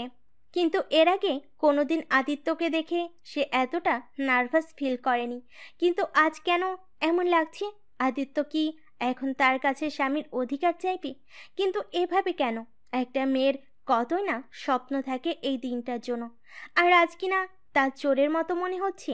আদিত্য তার বিছানার কাছাকাছি আসতেই মোহনা আদিত্যের সামনে গিয়ে দাঁড়ায়।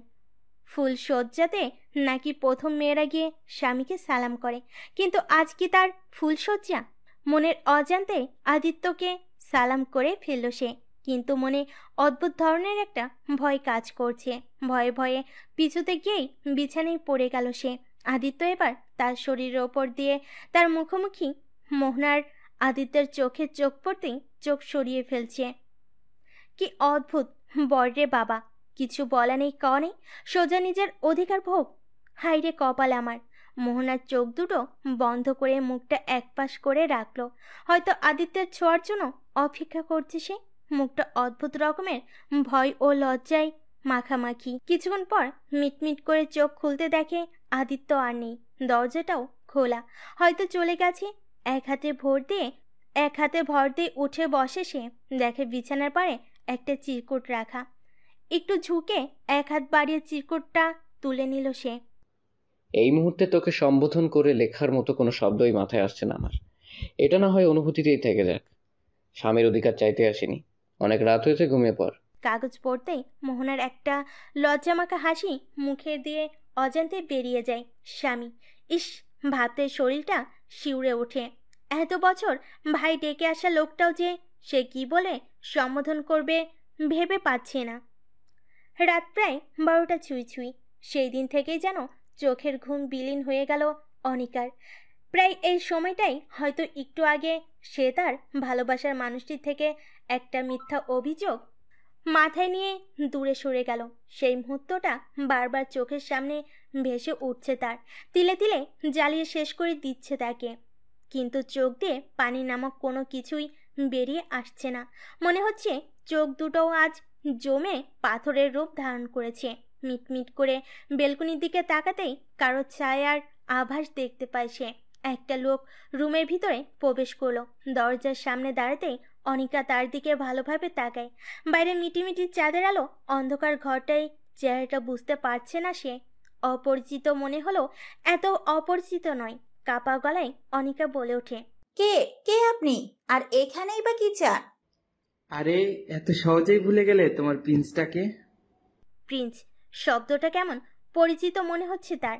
আরে হ্যাঁ, এটা তো সাইমের কমন ডায়লগ। 2 বছর আগেও যে তার পিছন পিছন ঘুরে ঘুরে তার জীবনের অর্ধেক সময় নষ্ট করেছিল, এটা আবার সাইম নয় তো? সে তো হঠাৎ করেই হারিয়ে গিয়েছিল 2 বছর আগে। সাইম নামটা দেখি মনে রেখেছো তুমি? শুধু এটাই ভুলে গেছো যে আমি তোমাকে কতটা ভালোবাসতাম। কি করিনি আমি তোমার মুখ থেকে ভালোবাসি শব্দটা শোনার জন্য? অবশেষে শ্রাবণের সাথে বিয়েটা পর্যন্ত ভাঙতে হলো আমার। মুহূর্তে অনিকা এগিয়ে গিয়ে সাইমের গালে জ্বর বসিয়ে দিল। কেন করলেন আমার সাথে এমন? আপনি যেমন আমাকে ভালোবাসতেন তার চাইতেও বেশি ভালো আমি শ্রাবণকে বাসি। যদি আপনি আমায় সত্যি ভালোবাসতেন তাহলে পারতেন সবার সামনে আমার আর আমার ফ্যামিলির সম্মানটা মাটির সাথে মিশিয়ে দিতে। আর যাই করো, এখন আর শ্রাবণের ফ্যামিলি তোমাকে মেনে নিবে না। আমি এখনো তোমাকে ভালোবাসি। আমি শ্রাবণের চাইতেও তোমাকে বেশি সুখে রাখবো অনিকা। আপনার মতো মানুষের মুখে ভালোবাসা শব্দটা মানায় না। শব্দটা অনেক পবিত্র। আপনার মতো নোংরা মানুষের মুখে তা শোভা পায় না। এই নে, এই কি ভেবেছিস তুই? এতক্ষণ ভালোভাবে কথা বলছি দেখে মাথায় ঢুকছে না নাকি? আমি চাইলে এক্ষুনি তোর থেকে ভালোবাসা আদায় করে নিতে পারি, কিন্তু আমি তোর ইচ্ছাতেই তোকে ভালোবাসতে চাই। অনিকার গলাটা টিপে ধরে কথাটা বলল সে। লোকটা আবার মিটি মিটি চাঁদের আলো, অন্ধকার মেশানো হাওয়ায় মিলিয়ে গেল। অনিকা পিটপিট করে চেয়ে আছে তার চলে যাওয়ার দিকে। ভাই, আমায় আর কতদিন এভাবে রাখবেন? আমি তো সবকিছু বলেই দিলাম, এবার আপাতত আমায় ছেড়ে দিন। তুই যে আমার আগুন পর্যন্ত পৌঁছানোর প্রধান হাতিয়ার, এত সহজে কি করে যেতে দিই? আর তুই যে মিথ্যে বলছিস না তারও তো কোনো প্রমাণ নেই। মুহূর্তে লোকটার ফোনটা বেজে ওঠে। ফোনের স্ক্রিনে আগুন নামক একটা শব্দ ভেসে উঠল। শ্রাবণ ইশারা করে বলল ফোনটা রিসিভ করতে। কিরে, কোথায় তুই? কাজ শেষ হওয়ার পরও তোর আর কোনো খোঁজ খবর নেই? শ্বশুর বাড়িতে বেড়াতে গিয়েছিলাম ভাই, এখন বাড়িতেই আছি। কাল ঠিক ওইখানেই থাকবি যেখানে আমাদের ডিল হয়েছিল। আচ্ছা ভাই, কখন আসতে হবে? ভোর 5টায়। ওকে ভাই। ঠাস, সারা তুই তো বললি শুধু ফোনেই কথা হয়েছিল। সকালে ঘুমু ঘুমু চোখে চায়ের কাপের সাথে পিচে ঘর্ষণের কিছু আওয়াজ কানে আসে তার। ভাবলো মোহনা চা নিয়ে এসেছে হয়তো। চোখ বন্ধ করে শুয়ে আছে আদিত্য নতুন বউকে একটু রাগাবে বলে। এদিকে অনেকক্ষণ ধরে চা হাতে নিয়ে দাঁড়িয়ে আছে অর্পিতা। আদিত্যের ওঠার কোনো নাম গন্ধও নেই। ওদিকে মোহনা ঘুম থেকে উঠে এগিয়ে আসছে আদিত্যের রুমের দিকে। অর্পিতা মনে একরাশ বিরক্ত নিয়ে চায়ের কাপটা রেখে সেখান থেকে হাঁটা ধরল। পেছন থেকে আদিত্য তার হাতটা ধরে হিচকে টান দিয়ে নিজের বুকে নিয়ে এলো। মোহনা দরজার সামনে এসেই এক মুহূর্তের জন্য স্তব্ধ হয়ে গেল। আদিত্য অর্পিতাকে জড়িয়ে ধরে আছে, এটা কি করে মেনে নিবে সে? হঠাৎ আদিত্য খেয়াল করে তার বুকে মোহনা নয় বরং অর্পিতা। মুহূর্তেই অর্পিতাকে ছেড়ে দিল আদিত্য। কি করতে কি করে ফেল সে। অর্পিতা এখনো তার বুকের ওপর শুয়ে আছে। দরজার দিকে আদিত্য চোখ পড়তে দেখে মোহনা মুখে দুইটা হাত দিয়ে চেপে ধরে দৌড় দিল নিজের রুমের দিকে। অর্পিতাকে ধাক্কা দিয়ে সরাতেই অর্পিতা একটা লজ্জামাখা হাসি দিয়ে সেখান থেকে দৌড়ে বেরিয়ে গেল। আদিত্যের বুঝতে বাকি নেই কত বড় একটা ভুল করে ফেললো সে। Just mistake. ওদিকে শ্রাবণ বসে আছে আগুন নামক ছেলেটার মুখোমুখি। মুখ দিয়ে রক্ত পড়ছে আগুনের। হয়তো অনেক মেরেছে শ্রাবণ। সত্যিটা জানার অপেক্ষা করছে সে। কাঁপা কাঁপা গলায় আগুন কথা বলছে শ্রাবণের সাথে। অবশেষে সত্যটা মুখ থেকে বের করতে পারল শ্রাবণ। সত্যটা শোনা মাত্র যেন পায়ের নিচ থেকে মাটি সরে গেল শ্রাবণের। নিজের কানকেই বিশ্বাস করতে পারছে না সে। বেলকুনিতে দাঁড়িয়ে বাইরের দিকে তাকিয়ে আছে মোহনা। চোখ দিয়ে গড়িয়ে পড়ছে অশ্রু জল। শেষ পর্যন্ত আদিত্য এতটা নিচে নেমে যাবে তা ভাবতেই পারছে না মোহনা। ভাবতেই যেন বুকটা দুমড়ে মুচড়ে যাচ্ছে তার। তাহলে কি সে অর্পিতাকেও পছন্দ করে? ভাবতেই অবাক লাগছে তার। প্রেম করে বিয়ে করে আবার নাকি সতীনের ঘরও করতে হবে। প্রচুর ঘৃণা হচ্ছে আদিত্যের প্রতি। ভাবতে ঘৃণা হচ্ছে যে এটা তার বিয়ে করা স্বামী। মোহনাকে রুমে না পেয়ে বেলকুনিতে চলে এলো আদিত্য। মোহনার সামনে যেতেই মোহনা এক পা পিছিয়ে যায়। কেন আসলে এখানে তুমি? এত তাড়াতাড়ি রোম্যান্স শেষ? মোনা, বিশ্বাস কর। কি বিশ্বাস করতে বলছো আমায়? নিজের চোখে যা দেখলাম তাও কি মিথ্যে? এটা পুরোটা একটা মিস্টেক, বিশ্বাস কর। যাও, তুমি তোমার ওই অর্পিতার কাছেই যাও। আমি আসলেই বোকা ছিলাম, এতদিন বুঝতে পারিনি কেন তুমি আমাদের কথা কাউকে বলছো না। বিষয়টা জানাজানি হয়ে গেলে ওই অর্পিতার তো চিপকা চিপকি করতে দিবে না, তাই না? এসব কি বলছিস তুই? ঠিকই বলছি। এক ঢিলে দুই পাখি মারতে চেয়েছো তুমি। বউ মানে কি শুধু রক্ষিতা যে একটা দিয়ে হয় না, তোমার দুজনকেই লাগবে? তোমার মনের ভিতর যে এত নোংরা তা আমার আগে জানা ছিল না। নিজের অজান্তেই মোহনার গালে চর বসিয়ে দিল আদিত্য। মোহনা বাম হাতটা গালে দিয়ে ছলছল ভাবে তাকিয়ে আছে আদিত্যের দিকে। এই সেই আদিত্য যে কিনা কালো আমি নিজের বুকে টেনে নিয়েছিল। এই সেই আদিত্য যে কিনা সবার চোখের আড়াল করে চিরকালের মতো আমি নিজের করে নিয়েছিল। অর্পিতা কি এমন করলো যে একদিনে আদিত্য এমন পাল্টে গেল? একটা মেয়ের জন্য তার সদ্য বিয়ে করা স্ত্রীর গায়ে হাত তুলো। মোহনা গালে এক হাত দিয়ে কাঁদতে কাঁদতে সেখান থেকে চলে গেল। আদিত্য নিজেও ভেবে পাচ্ছে না যে কি করে ফেললো সে। বেলা 12টা ছুঁই ছুঁই। মিষ্টি রোদ কেটে উত্তপ্ত তাপে নিজের ক্ষমতা দেখাতে ব্যস্ত হয়ে পড়ল সেই প্রকাণ্ড সূর্য। উত্তপ্ত রোদে ছাদের কার্নিশ ধরে দাঁড়িয়ে আছে অনিকা। প্রকৃতি পাল্টে আস্তে আস্তে শীত ঘনিয়ে আসছে। এখন সকালে কিছুটা কুয়াশার ভাবও দেখা যায়, যা প্রকৃতির সৌন্দর্যটাকে ঢেকে রাখে। কিন্তু সূর্যি মামা সেই কুয়াশাটাকে হাওয়ার সঙ্গে মিলে দিয়ে প্রকৃতির প্রকৃত সৌন্দর্যটা প্রকাশ করে।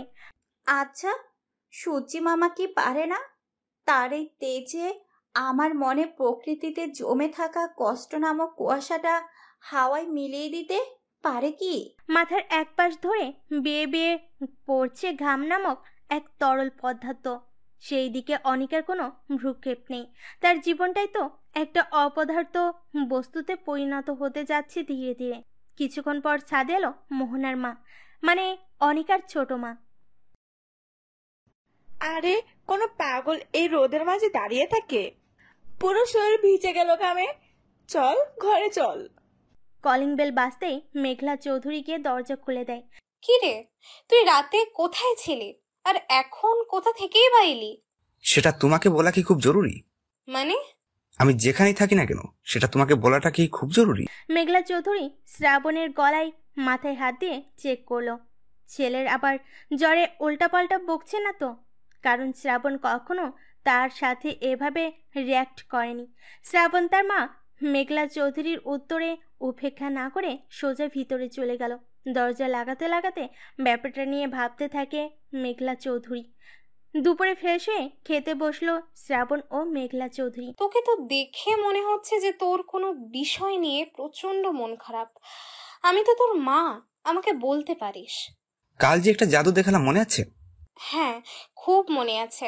আমাদের বোকা বানিয়েছিলে। সেই জাদুতে তোমার চোখের আড়ালে আমি কিভাবে ধোঁকা দিয়েছিলাম। কিভাবে আবার? ফু দিয়ে? সেখানে ফুটা যেমন তোমাদের বোকা বানানোর প্রধান মাধ্যম ছিল, তা তোমরা জেনেছ। ঠিক একইভাবে অনিকার ব্যাপারে আমাকে বোকা বানানোর বিষয়টাও মূল খেলোয়াড়ের নামটা আমার অজানা নয়। মোহনা চৌধুরী আগে আন্দাজ করতে পেরেছিল যে এমন কিছুই ঘটেছে। টেবিলের উপরে রাখা গ্লাস ভর্তি পানিটা নিয়ে এক টানে তা পুরোটা শেষ করে নিয়ে নিজেকে একটু স্বাভাবিক রাখার চেষ্টা করলো। একটু ভয় ভয় নিয়ে শ্রাবণকে বলল, কি বলছিস তুই? অনিকার ব্যাপারে তোকে ধোকা মানে? আরে দোস্ত, ওই মেয়েটারই। কিভাবে তোকে ঠকালো তুই তো নিজের চোখেই দেখলি। দেখো মা, তোমার এই আজাইরা নাটক শোনার টাইম আমার একদম নেই। কালকে আমি বিয়ে করছি, সবকিছুর আয়োজন করো। সে কি? মেয়েটা কে? আপাতত তা তোমার না জানলেও চলবে। আর হ্যাঁ, বিয়ের প্রধান গেস্ট থাকবে আগুন আহমেদ সাইম। চিনো তো নিশ্চয়ই, আর না চিনলেও পরিচয় করিয়ে দিব। এতটুকু বলে শ্রাবণ উঠে গেল। মেঘলা চৌধুরীর একটু একটু ভয়ও জেগে উঠছে মনে। গোধূলির আলোয় সাদের কার্নিশের সাথে হেলান দিয়ে দাঁড়িয়ে আছে মোহন। চারিদিকে প্রেমের ব্যর্থতার খবর শুনতে শুনতে মোহন আজ ক্লান্ত। ভাবছে বসে বসে, হবে কি তার আর তানিশার মিল, নাকি পেরোতে হবে তাদেরও নানান ঝড়ঝাপটার মধ্য দিয়ে? হতে পারবে কি তানিশার কোলে গুটি গুটি হাত পা নাড়ানো একটা ফুটফুটে বাচ্চার বাবা? না, কিছুতেই অনিকার মতো ব্যর্থ প্রেমিক হওয়া যাবে না। প্রয়োজনে গড়ব সংগ্রাম, লড়ব প্রকৃতির সাথে, গড়ে তুলব এক মস্ত বড় প্রেমের ইতিহাস, যা লাইলি মজনুকেও পেছনে ফেলে স্থান গড়ে নিবে সবার শীর্ষে। সকল মানুষের মুখে মুখে থাকবে মোহন তানিশার প্রেম কথন। ওদিকে অর্পিতার বাবা আসছে আগামী পরশুই। আজ সারাদিনই অর্পিতার মুখে ফুটেছিল এক বিজয়ী হাসি। নেই শুধু মোহনা ও অনিকার মুখে হাসির রেখা। অনিকা তো সেই কবেই হাসতে ভুলে গেছে, শিখে গেছে কিভাবে সবসময় চুপচাপ থাকতে হয়।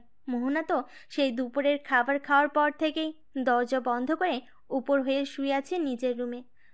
সকালের ঘটনাটা মনে পড়তে চোখ দুটো ভিজে যাচ্ছে নিজের অজান্তেই। সন্ধ্যায় কলিং বেল বাজতেই মোহন গিয়ে দরটা খুলে দেয়। আম্মু, বড় আম্মু, কোথায় গেলে তোমরা? দেখে যাও কে এসেছে। শ্রাবণ ভাইয়া এসেছে। মোহন চিৎকার করে বলে ওঠে। একটু জোরে বলাতেই অনিকার রুম থেকে তা স্পষ্ট শোনা গেল। উপর থেকে লুকিয়ে লুকিয়ে দেখছে শ্রাবণকে। সামনে আসার সাহস পাচ্ছে না। আহান চৌধুরী বাড়িতেই ছিল। সেখানে আসতেই শ্রাবণের চোখে চোখ পড়ে তার। লজ্জায় মাথাটা নিচু করে ফেলল আহান চৌধুরী।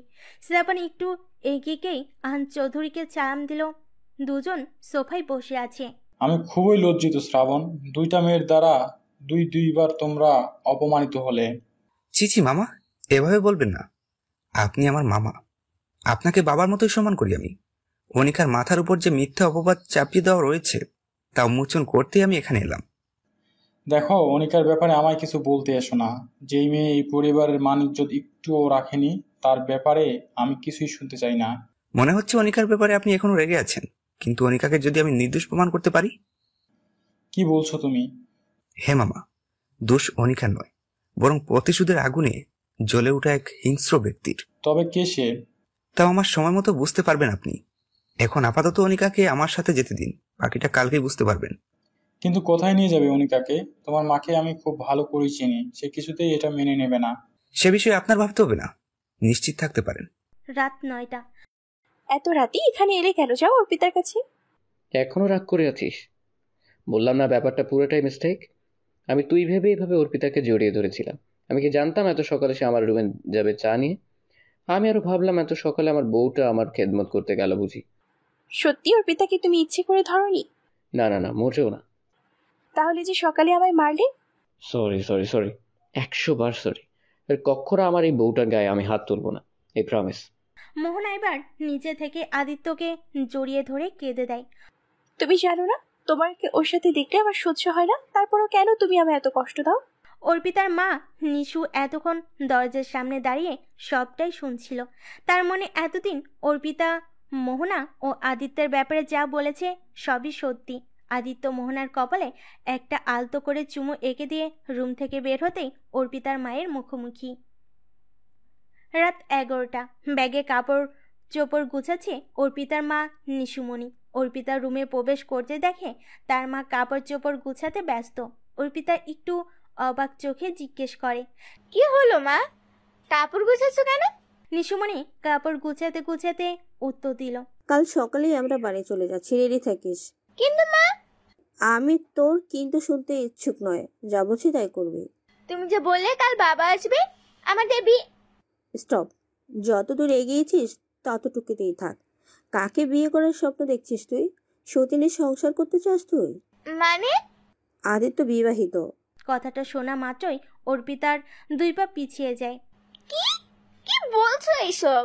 তোমার মাথা ঠিক আছে তো? বিশ্বাস না হলে তুই নিজে গিয়ে আদিত্যকে জিজ্ঞেস করে দেখ না যে মোহনা তার স্ত্রী কিনা। মুহূর্তেই অর্পিতা মাথায় হাত দিয়ে সোফায় বসে পড়ে। বাড়ি থেকে বের হ আর এই বাড়িতে পৌঁছানো, এর মাঝখানে বুকের ধুকধুক শব্দটা যেন বেড়ে মিনিট প্রতি 100-এর উপরে চলে গেল।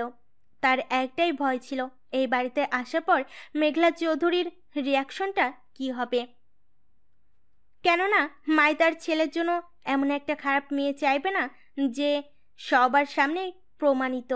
কিন্তু এই বাড়িতে প্রবেশ করার পর তার ধারণাটা যেন সম্পূর্ণ পাল্টে গেল। মেঘলা চৌধুরী নিজে এগিয়ে এসে তাদের ভিতরে নিয়ে গেল। কিন্তু কেন? রাতে খাবার শেষে বিছানায় বসে আছে অনিকা।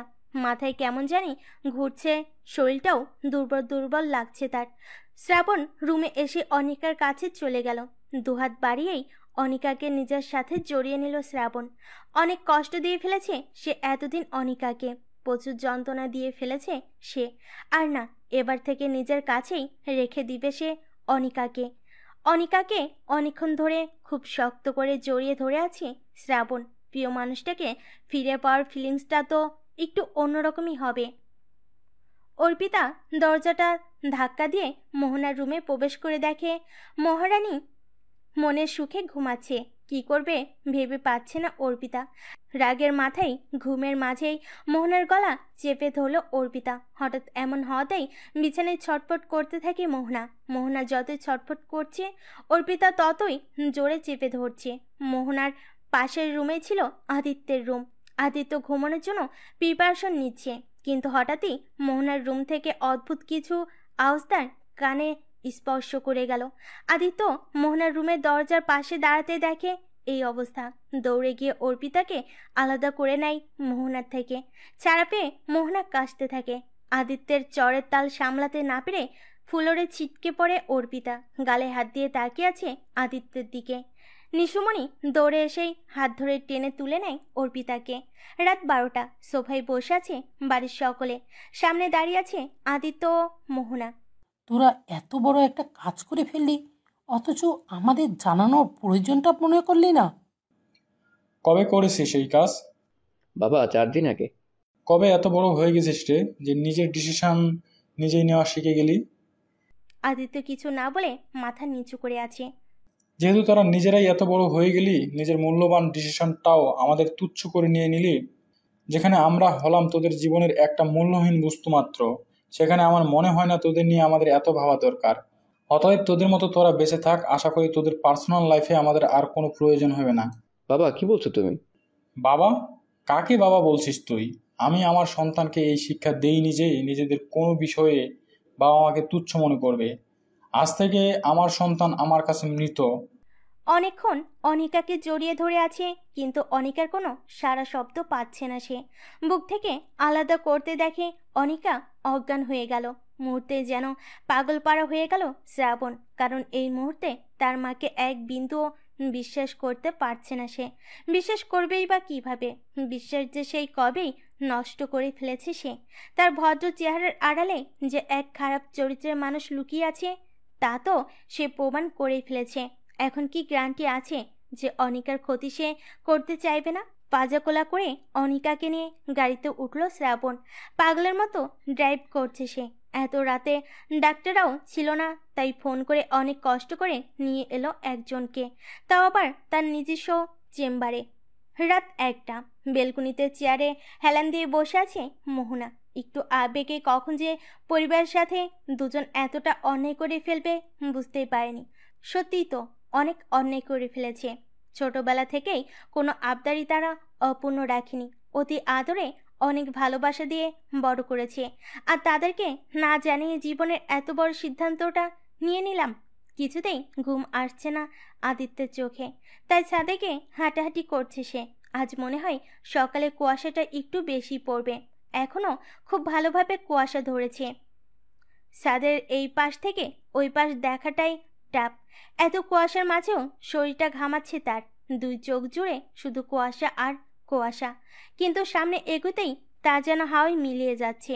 মনে হচ্ছে কুয়াশাগুলো আজ তাকে স্পর্শ করতে চাচ্ছে না। গায়ে একটা চাদর জড়িয়ে ছাদে উঠে এলো অর্পিতা। হয়তো আদিত্যের সাথে এখনই তার শেষ কথোপকথন হবে। পেছনে কারের অনুভূতি টের পেয়েই পেছনে ফিরে তাকালো আদিত্য। কেন করলে আমার সাথে এমন? তুমিও তো আমায় ভালোবাসতে, তাই না? আমি তো কখনোই বলিনি তোমায় ভালোবাসি। নাও তো বলোনি, তাই না? ফিরিয়ে না দেওয়ার অর্থ এই নয় যে তোমাকে আমি ভালোবাসি। তুমি তো আজ সকালেও আমায় ভালোবেসে বুকে টেনে নিয়েছিলে, মনে আছে কি? দেখো, ব্যাপারটা পুরোটাই অনিচ্ছাকৃত। আজ সকালের পর থেকে কেন জানি এক মুহূর্তের জন্য হলেও মনে হয়েছিল তুমি আমাকে ভালোবাসো, হয়তো বলতে পারছো না। কিন্তু তোমার পুরোটাই মন জুড়ে যে মোহনার বসবাস, সেটা আমার জানা ছিল না। যদি জানতাম তুমি আমায় ভালোবাসো না, তাহলে কখনোই তোমাদের মাঝে কাবাবে হাড্ডি হয়ে থাকতাম না। আমি কাল চলে যাচ্ছি, ভালো থেকো তুমি মোহনাকে নিয়ে। যদি আমায় স্যাক্রিফাইসের ভালোবাসার মানুষটা সুখে থাকতে পারে, তাহলে স্যাক্রিফাইসটাই না হয় আমি করলাম। আমার স্বপ্নটা না হয় অপূর্ণই থেকে থাক। সবাই তো আর স্বপ্নের ছোঁয়া পায় না, আমি না হয় সেই দলেরই একজন হয়ে গেলাম। ওইদিকে মোহনার আজ বিয়ে, সারা বাড়ি হই হুল্লোস। বাড়ি ভর্তি কত মেহমান। তানিশা মস্ত বড় একটা মালা পরিয়ে দিল মোহনের গলায়। মোহনের তো আজ কি না আনন্দ। গলায় মস্ত বড় একটা মালা থাকাই বড় বড় ফিলিংস পাচ্ছে সে। আজ থেকে সে আর তানিশা এক থাকবে ভাবতেই মনটা খুশিতে ভরে উঠছে মোহনের। হঠাৎই সে অনুভব করে গলায় মস্ত বড় তানিশার পরিয়ে দেওয়া জিনিসটা মালা নয়, বরং ঘুমের মধ্যে পেঁচিয়ে যাওয়া লুঙ্গিটা। মুসলমানের পর ডাক্তার আঙ্কেল বলল কয়েকদিন লুঙ্গি পরে ঘুমাতে, আর তা এখন তার বিয়ের মালা হিসেবে কাজ করছে।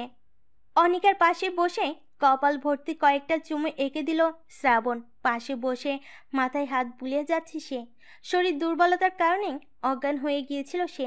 ডাক্তার কিছু ওষুধ দিল দুর্বলতা কাটার জন্য। কিছুদিন রেস্টে থাকতে বলল অনিকাকে। তখনই হসপিটালে প্রবেশ করে মেঘলা চৌধুরী। শ্রাবণ মেঘলা চৌধুরীর দিকে তাকিয়ে আবার অনিকার দিকে মনোযোগী হলো। তুই আমার বৌমাটাকে হাসপাতালে নিয়ে এলি, আর আমাকে একটাবার জিজ্ঞাসা করলি না? শ্রাবণ তার কথাই কিছুটা অবাক হলো বটে। অবাক জিজ্ঞাসা দৃষ্টিতে তাকিয়ে আছে মেঘলা চৌধুরীর দিকে। অনিকাও পিটপিট করে মেঘলা চৌধুরীর দিকে তাকালো। শ্রাবণ কিছু বলতে যাবে, তাও বলেনি, কারণ হবু বউয়ের সামনে নিজের মাকে ছোট করার শিক্ষাটা সে পায়নি। অনিকাকে বিছানায় শুয়ে দিল শ্রাবণ। ঘড়ির দিকে তাকাতে দেখে 4টা ছুঁই ছুঁই। ভোর হতে চলল প্রায়। অনিকার কপালে একটা চুমু দিয়ে পাশে একটা চেয়ার নিয়ে বসে পড়ল সে, গায়ে একটা চাদর দিয়ে জড়ানো। ক্লান্ত তাই অনিকা চলে গেল ঘুমের রাজ্যে ভ্রমণ করতে। ঘুম রাজারা তাকে ডাকছে। দরজাটা হাত দিয়ে হালকা ঠেলে ভেতরে প্রবেশ করে মেঘলা চৌধুরী। মেঘলা চৌধুরীকে দেখে শ্রাবণ বসা থেকে উঠে দাঁড়ায়।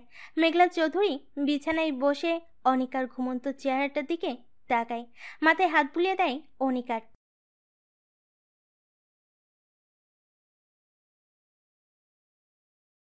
আর কত মা, বয়স তো অনেক হলো, নিশ্চয়ই কোনো নতুন ফোন দিয়ে এটেছ। বলো দেখি, একটু শুনি তোমার গোড়া ফন্দিগুলো। তুমিও পারো বটে, খুব পারো। নিজের ছেলের সুখটা কি তোমার সহ্য হয় না মা? মেঘলা চৌধুরী মাথা নিচু করে বসে আছে। বলো মা, এমন কেন করছিল অনিকার সাথে? সে তো তোমারই আপন ভাইয়ের মেয়ে, তাই না? ওর কথা না হয় বাদ দিলাম, আমি কি ছিলাম তোমার? কেন আমার জীবনটার সুখ কেড়ে নিতে চেয়েছিলে তুমি? আজ তোর প্রশ্নগুলোর উত্তর দেওয়ার মতো কোনো ভাষা আমার জানা নেই। খুব জোরে শুধু এতটুকুই বলতে পারি, পারলে আমায় ক্ষমা করে দিস। যদিও মা হয়ে তোমার ছেলের কাছে ক্ষমা চাওয়া শুভ পায় না, কিন্তু তবুও জানি আমি আমার তোমাকে ক্ষমা করতে বেশ কষ্ট হচ্ছে। এই মেয়েটার দিকে একবার তাকিয়ে দেখো তুমি, কি হাল হয়েছে মেয়েটার। আর সবকিছুর জন্য তুমি দায়ী মা। শুনেছিলাম নিজের কাছে মেয়ে না থাকলে সে সবসময় আশেপাশের মেয়েদের প্রতি ভালোবাসা প্রকাশ করে থাকে। আর তুমি কি করে পারলে এরকম একটা মেয়েকে মৃত্যুর দিকে ঠেলে দিতে? শ্রাবণ কিছু না বলে দাঁড়িয়ে রইল। বিশ্বাস কর শ্রাবণ, প্রতিশোধের আগুনে আমি ভুলে গিয়েছিলাম আমার ব্যক্তিত্ব। ভুলে গিয়েছিলাম যে যদি আমার একটা মেয়ে থাকতো, তারও অনিকার মতোই সবকিছু থাকতো। জানিস, আমার আজ নিজের প্রতি ঘৃণা হচ্ছে। শ্রাবণ কিছু না বলে মুখ খুলে একটা দীর্ঘশ্বাস নেয়। পারবি তোর এই হতভাগা মাটাকে একটা বাড়ির জন্য ক্ষমা করতে? বিশ্বাস কর, আমি ওকে সব সময় নিজের মেয়ের মতনই আগলে রাখবো। আর একটা কথা বাবা, এইসব কিছু যে আমি করেছি এটা তুই অনিকা এবং বাকি কাউকে বলিস না। আমার মান ইজ্জতের প্রশ্ন এটা। এই তো তোমার আসল চেহারাটা প্রকাশ করে ফেললে। আসলে তুমি অনিকার প্রতি ভালোবাসা প্রকাশ করছো না, বরং সম্মানের কথা ভেবেই এসব নাটক করছো। বিশ্বাস কর বাবা, আমার এটার মাঝে বিন্দু মাত্র কোনো অভিনয় নেই। আমি যা বলছি সবকিছু মন থেকেই বলছি। সত্যি আমি আর তোর আগের মা নেই। আমি এখন সম্পূর্ণ পাল্টে গেছি। আজ সকালেই আমি তোদের নিয়ে যাব ওই বাড়িতে। প্রয়োজনে ক্ষমা চেয়ে নেব ওদের কাছ থেকে। তুমি কি মনে করো সত্যিটা জানলে ওরা তোমায় ক্ষমা করবে? মেঘলা চৌধুরী কিছু না বলে একটা নিঃশ্বাস ছেড়ে বলল, অনেক রাত হলো, কিছুক্ষণ পরই সকাল হয়ে যাবে। ঘুমিয়ে পড়। কাল সকালেই আমি তোদের নিয়ে ও বাড়িতে যাব। সকালে কুয়াশা ঘেরা সকল কিছু, একটু দূরের জিনিসও স্পষ্ট বোঝা যাচ্ছে না। সূর্যের পূর্বাভাসটাও কিছুটা ভেসে উঠছে পূর্ব দিগন্তে। শীতের সকালে গায়ে থাকা কম্বলটাও আষ্টে পিষ্টে গায়ের সাথে জড়িয়ে শুয়ে আছে মোহনা। আজ যে তাদের দুজনকেই এই বাড়ি ছাড়তে হবে, মনে হয় সেই ব্যাপারে কোনো ভ্রুক্ষেপ নেই তার। কিন্তু আদিত্যর পুরো মনটা জুড়ে শুধু দুশ্চিন্তের আনাগোনা। এই নিয়ে রাতে ঠিকমতো ঘুম হলো না তার। সকাল 9টা, যাওয়ার জন্য ব্যাগ গুছাচ্ছে আদিত্য। মোহনা পাশেই বসে আছে। আমরা চেষ্টা করলে আমাদের বাবা মাকে রাজি করাতে পারি না? তুই তাদের ছোটবেলা থেকে তাদের চিনিস, তাই তাদের ব্যাপারে তোকে নতুন করে কিছু বলা দরকার মনে করছি না আমি। তবু অন্যায় বিষয় ও আমাদের মাঝে অনেক ব্যবধান আছে। আদিত্য ব্যাগ গোছানো বাদ দিয়ে সোজা হয়ে বলে, তোর কি মনে হয় বাবা মা আমাদের মেনে নিবে? মেনে নিলে কিন্তু কালই মেনে নিত। তবুও শেষ চেষ্টা করতে প্রবলেম কোথায়? দেখ, কোনো এক সময় হয়তো আমাদের উপর থেকে বাবা মায়ের রাগটা উঠে যাবে। এখন কিন্তু তারা আমাদের উপর প্রচন্ড রেগে আছে। তাহলে আমরা এখন কোথায় যাব? দেখি, একটা ব্যবস্থা নিশ্চয়ই হয়ে যাবে আশা করি। ওদিকে গাড়ি করে রওনা দিল শ্রাবণ, অনিকা ও মেঘলা চৌধুরী। দিনের আলোয় কুয়াশা কিছুটা কমে গেছে। তারা এসে পড়ল তাদের গন্তব্য স্থানে। তারা তিনজন বাড়িতে প্রবেশ করতেই আহান চৌধুরী বসা থেকে উঠে দেয়। হয়তো মেঘলা চৌধুরীকে দেখেই সে অবাকের চরম পর্যায়ে। বুবু, তুমি এখানে? আমার তো বিশ্বাসই হচ্ছে না। কেন? তোর বাড়িতে বুঝি আমি আসতে পারি না? এই বাড়ি থেকে যাওয়ার পর কি আমি তোদের পর হয়ে গেছি? না না, কি বলছো তুমি? তুমি এসেছো, আমি অনেক খুশি। আহান চৌধুরী তাদের নিয়ে সোফায় একসাথে বসলেন। এরই মাঝে শ্রাবণ একটা বিষয় লক্ষ্য করে। আহান চৌধুরী একবারও অনিকার দিকে ফিরে তাকায়নি, তাই সে বলে ওঠে, মামা, আমি বলেছিলাম যে অনিকাকে আমি নির্দোষ প্রমাণ করব। এই নিন ভিডিওটা দেখুন। চিনতে পারছেন ছেলেটাকে? এ তো সাইম জি, 2 বছর আগেও অনিকাকে ডিস্টার্ব করতো। ভিডিওটা ছিল সেই রাতে, যেই দিন সাইম রাতের অন্ধকারে অনিকার রুমে এসেছিল। তার আগে শ্রাবণ সেই রুমে গোপন ক্যামেরা লাগিয়ে দিয়েছিল, যার কারণে সব কিছু রেকর্ড হয়ে গিয়েছিল। সেই দিয়ে হাতে একটা ব্যাগ নিয়ে একে অপরের হাত ধরে নেমে আসছে আদিত্য ও মোহনা। কি ব্যাপার আহান, ওরা কোথায় যাচ্ছে? আহান চৌধুরী কিছু না বলে চুপ করে আছে। ওরা চলে যাচ্ছে, বড় কাকা ওদের বাড়ি থেকে চলে যেতে বলেছে। কিন্তু কেন আহান, কি করেছে ওরা? ওরা বিয়ে করে ফেলেছে ফুপি, তাই বাবা ওদের বাড়ি থেকে চলে যেতে বলেছে। কি বলছিস আহান? তাই বলে তুই ওদের বাড়ি থেকে বের করে দিবি? তুই কি থাকতে পারবি তোর একমাত্র ছেলেকে ছাড়া, যে ছেলেকে নিয়ে তুই অনেক গর্ব করতি? তুই ওদের বের করে দিলেই কি সব সমস্যার সমাধান হয়ে যাবে? হয়তো তারা কেউই অন্যের সাথে সুখী হতো না, তারা হয়তো একে অপরের সাথে সুখী হবে। আর তুই কি তোর ছেলে সুখ চাস না? আদিত্য ও মোহনা দুজনেই মাথা নিচু করে তাকিয়ে আছে। কাজটা যখন ওরা করেই ফেলেছে, রাগ করে আর কি করবি বল? আর তারা দুজনই তো এবারের ছেলে মেয়ে। আহান চৌধুরী বসে আছে, কোনো কথা নেই মুখে। আদিত্য আহান চৌধুরীর দিকে করুণ দৃষ্টিতে তাকিয়ে আছে উত্তরের অপেক্ষায়। আদিত্যের মা অনামিকার চোখ বেয়ে বেয়ে পানি গড়িয়ে পড়ছে তার একমাত্র ছেলের জন্য। আহান চৌধুরীর মুখে কোনো উত্তর না পেয়ে আদিত্য মোহনার হাত ধরে সেখান থেকে হাঁটা ধরে। ওদিকে অনামিকার চোখের পানি আরো দ্বিগুণভাবে প্রবাহিত হতে লাগলো। দরজার বাইরে পা রাখতেই আহান চৌধুরী পেছন থেকে ডাক দিয়ে ওঠে। আহান চৌধুরীটাকে দাঁড়িয়ে যায় দুজন। মুখ দিয়ে বলেছি বললেই কি চলে যাবি? মনটা কি চায় তা জানতে চাইবি না? বাবাকে এভাবে একা ফেলে গিয়ে তোর কষ্ট হবে না? আহান চৌধুরী আদিত্যের সামনে আসতেই আদিত্য হুট করে তাকে জড়িয়ে ধরে কান্না করে দেয়। থ্যাংক ইউ সো মাচ বাবা। আমার 2 ছেলে মেয়ের বিয়ে এভাবে চুপি চুপি হয়ে গেলে মানুষ কি বলবে?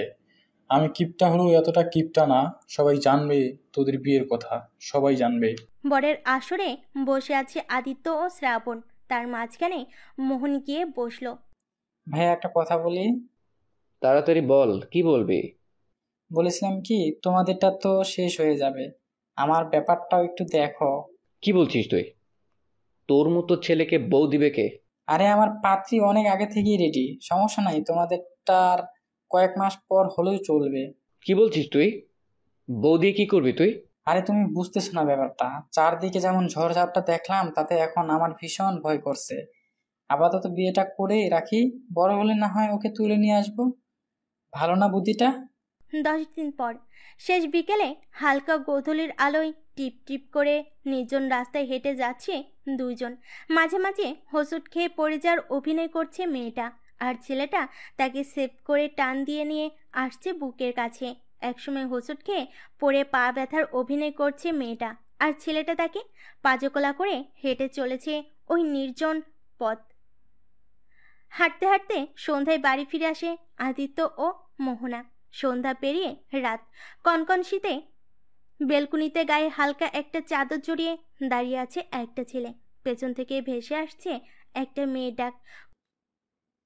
ওগো, ঠান্ডা লেগে যাবে তো, ঘরে চলে আসো। কোমল সুরে ছেলেটা বলে ওঠে। এদিকে আসো আমার কাছে। মেয়েটা কাছে যেতেই ছেলেটা এক চাদরের নিচে দুজনকে জড়িয়ে নেয়। কাঁধে থুতনিটা রেখে বারবার বলে, ভালোবাসি ভালোবাসি ভালোবাসি। এই কনকনে শীতে এক চাদর নিচে জড়িয়ে ধরে আছে শ্রাবণ অনিকাকে। ওদিকে হতভাগার মতো একাকিত্ব নিয়ে পড়ার টেবিলে বসে অঙ্ক কষে যাচ্ছে মোহন। সেই দিন বাবাকে বিয়ের কথা বলায় পাছায় পড়া লাঠির আঘাতগুলো এই শীতে এখনো কনকন করছে।